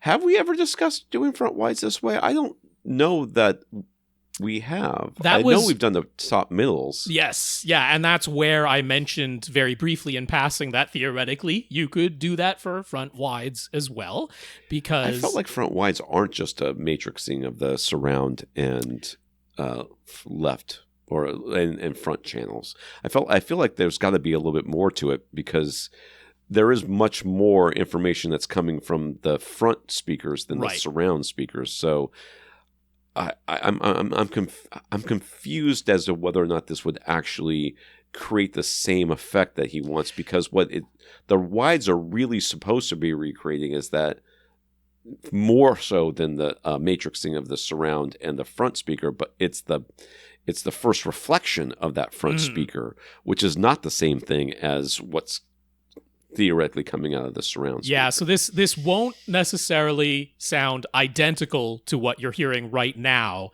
in your AV receiver that natively supports front wides with my favorite version of upmixing that ever supported front wides, which was DTS Neural X. Or no, not Neural X. That's what we've got right now. Neo X, right? Neo it was X. DTS Neo X. That was my very favorite upmixer to ever support front wides. The other one was Odyssey DSX, which is also supported in your 4200W.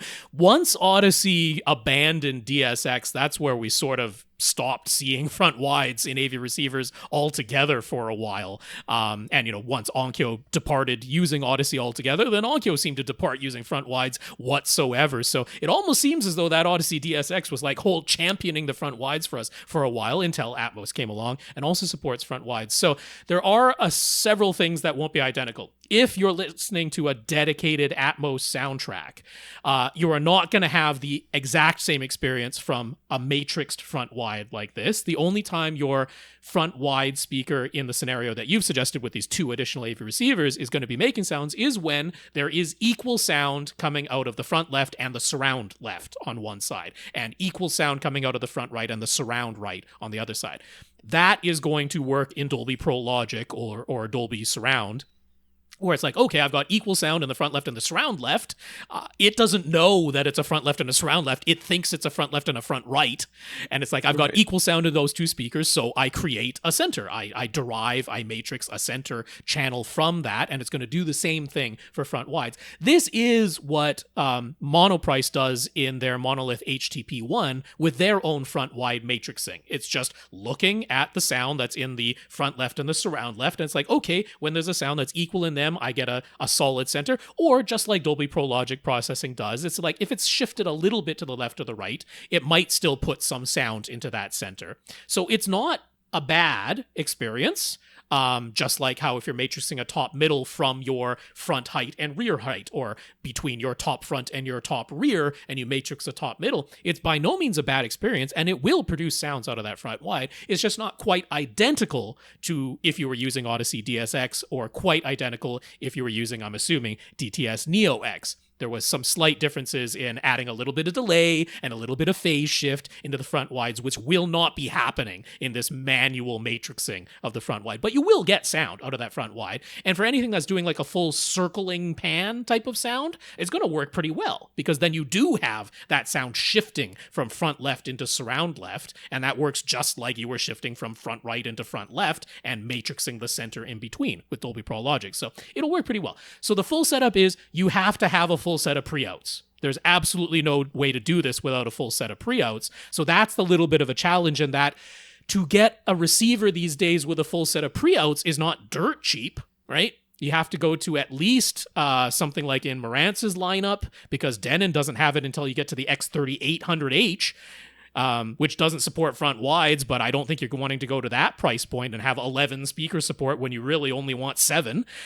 So you kind of look in Marantz's lineup, or Yamaha is the one here that tends to have a full set of pre-outs at a little bit lower price point, like the the A4A, I think, is the least expensive 7-channel receiver that's out there that you can get from Accessories for Less that has a full set of pre-outs. So that's step number 1, must have a full set of pre-outs. But from there, it's pretty simple. You're just taking, front left, you plug into the right side input of this other receiver, and the surround left you plug into the left input. So this is any stereo pair input.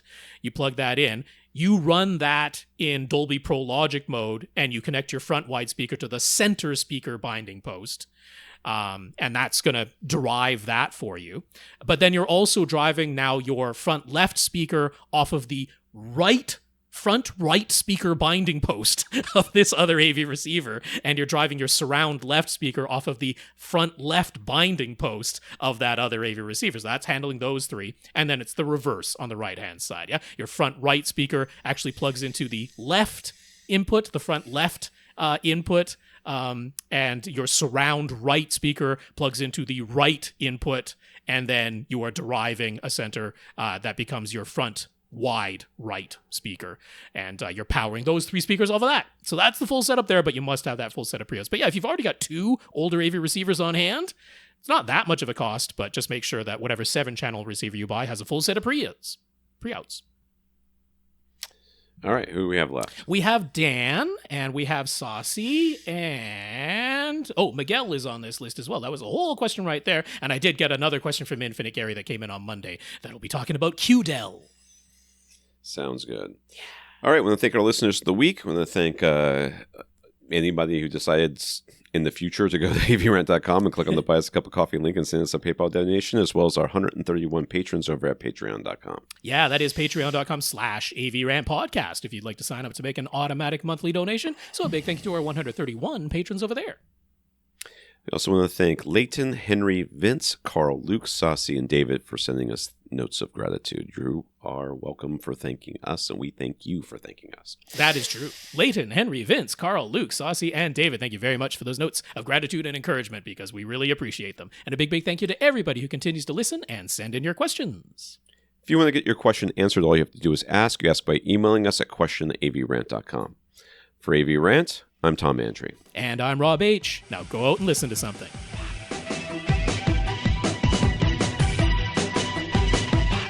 Want your question answered? Send it to question@avrant.com.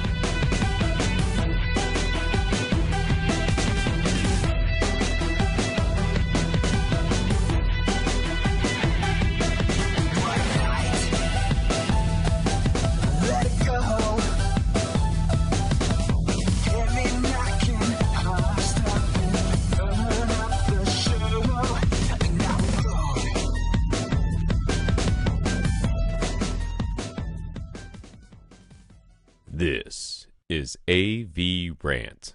Now go out and listen to something.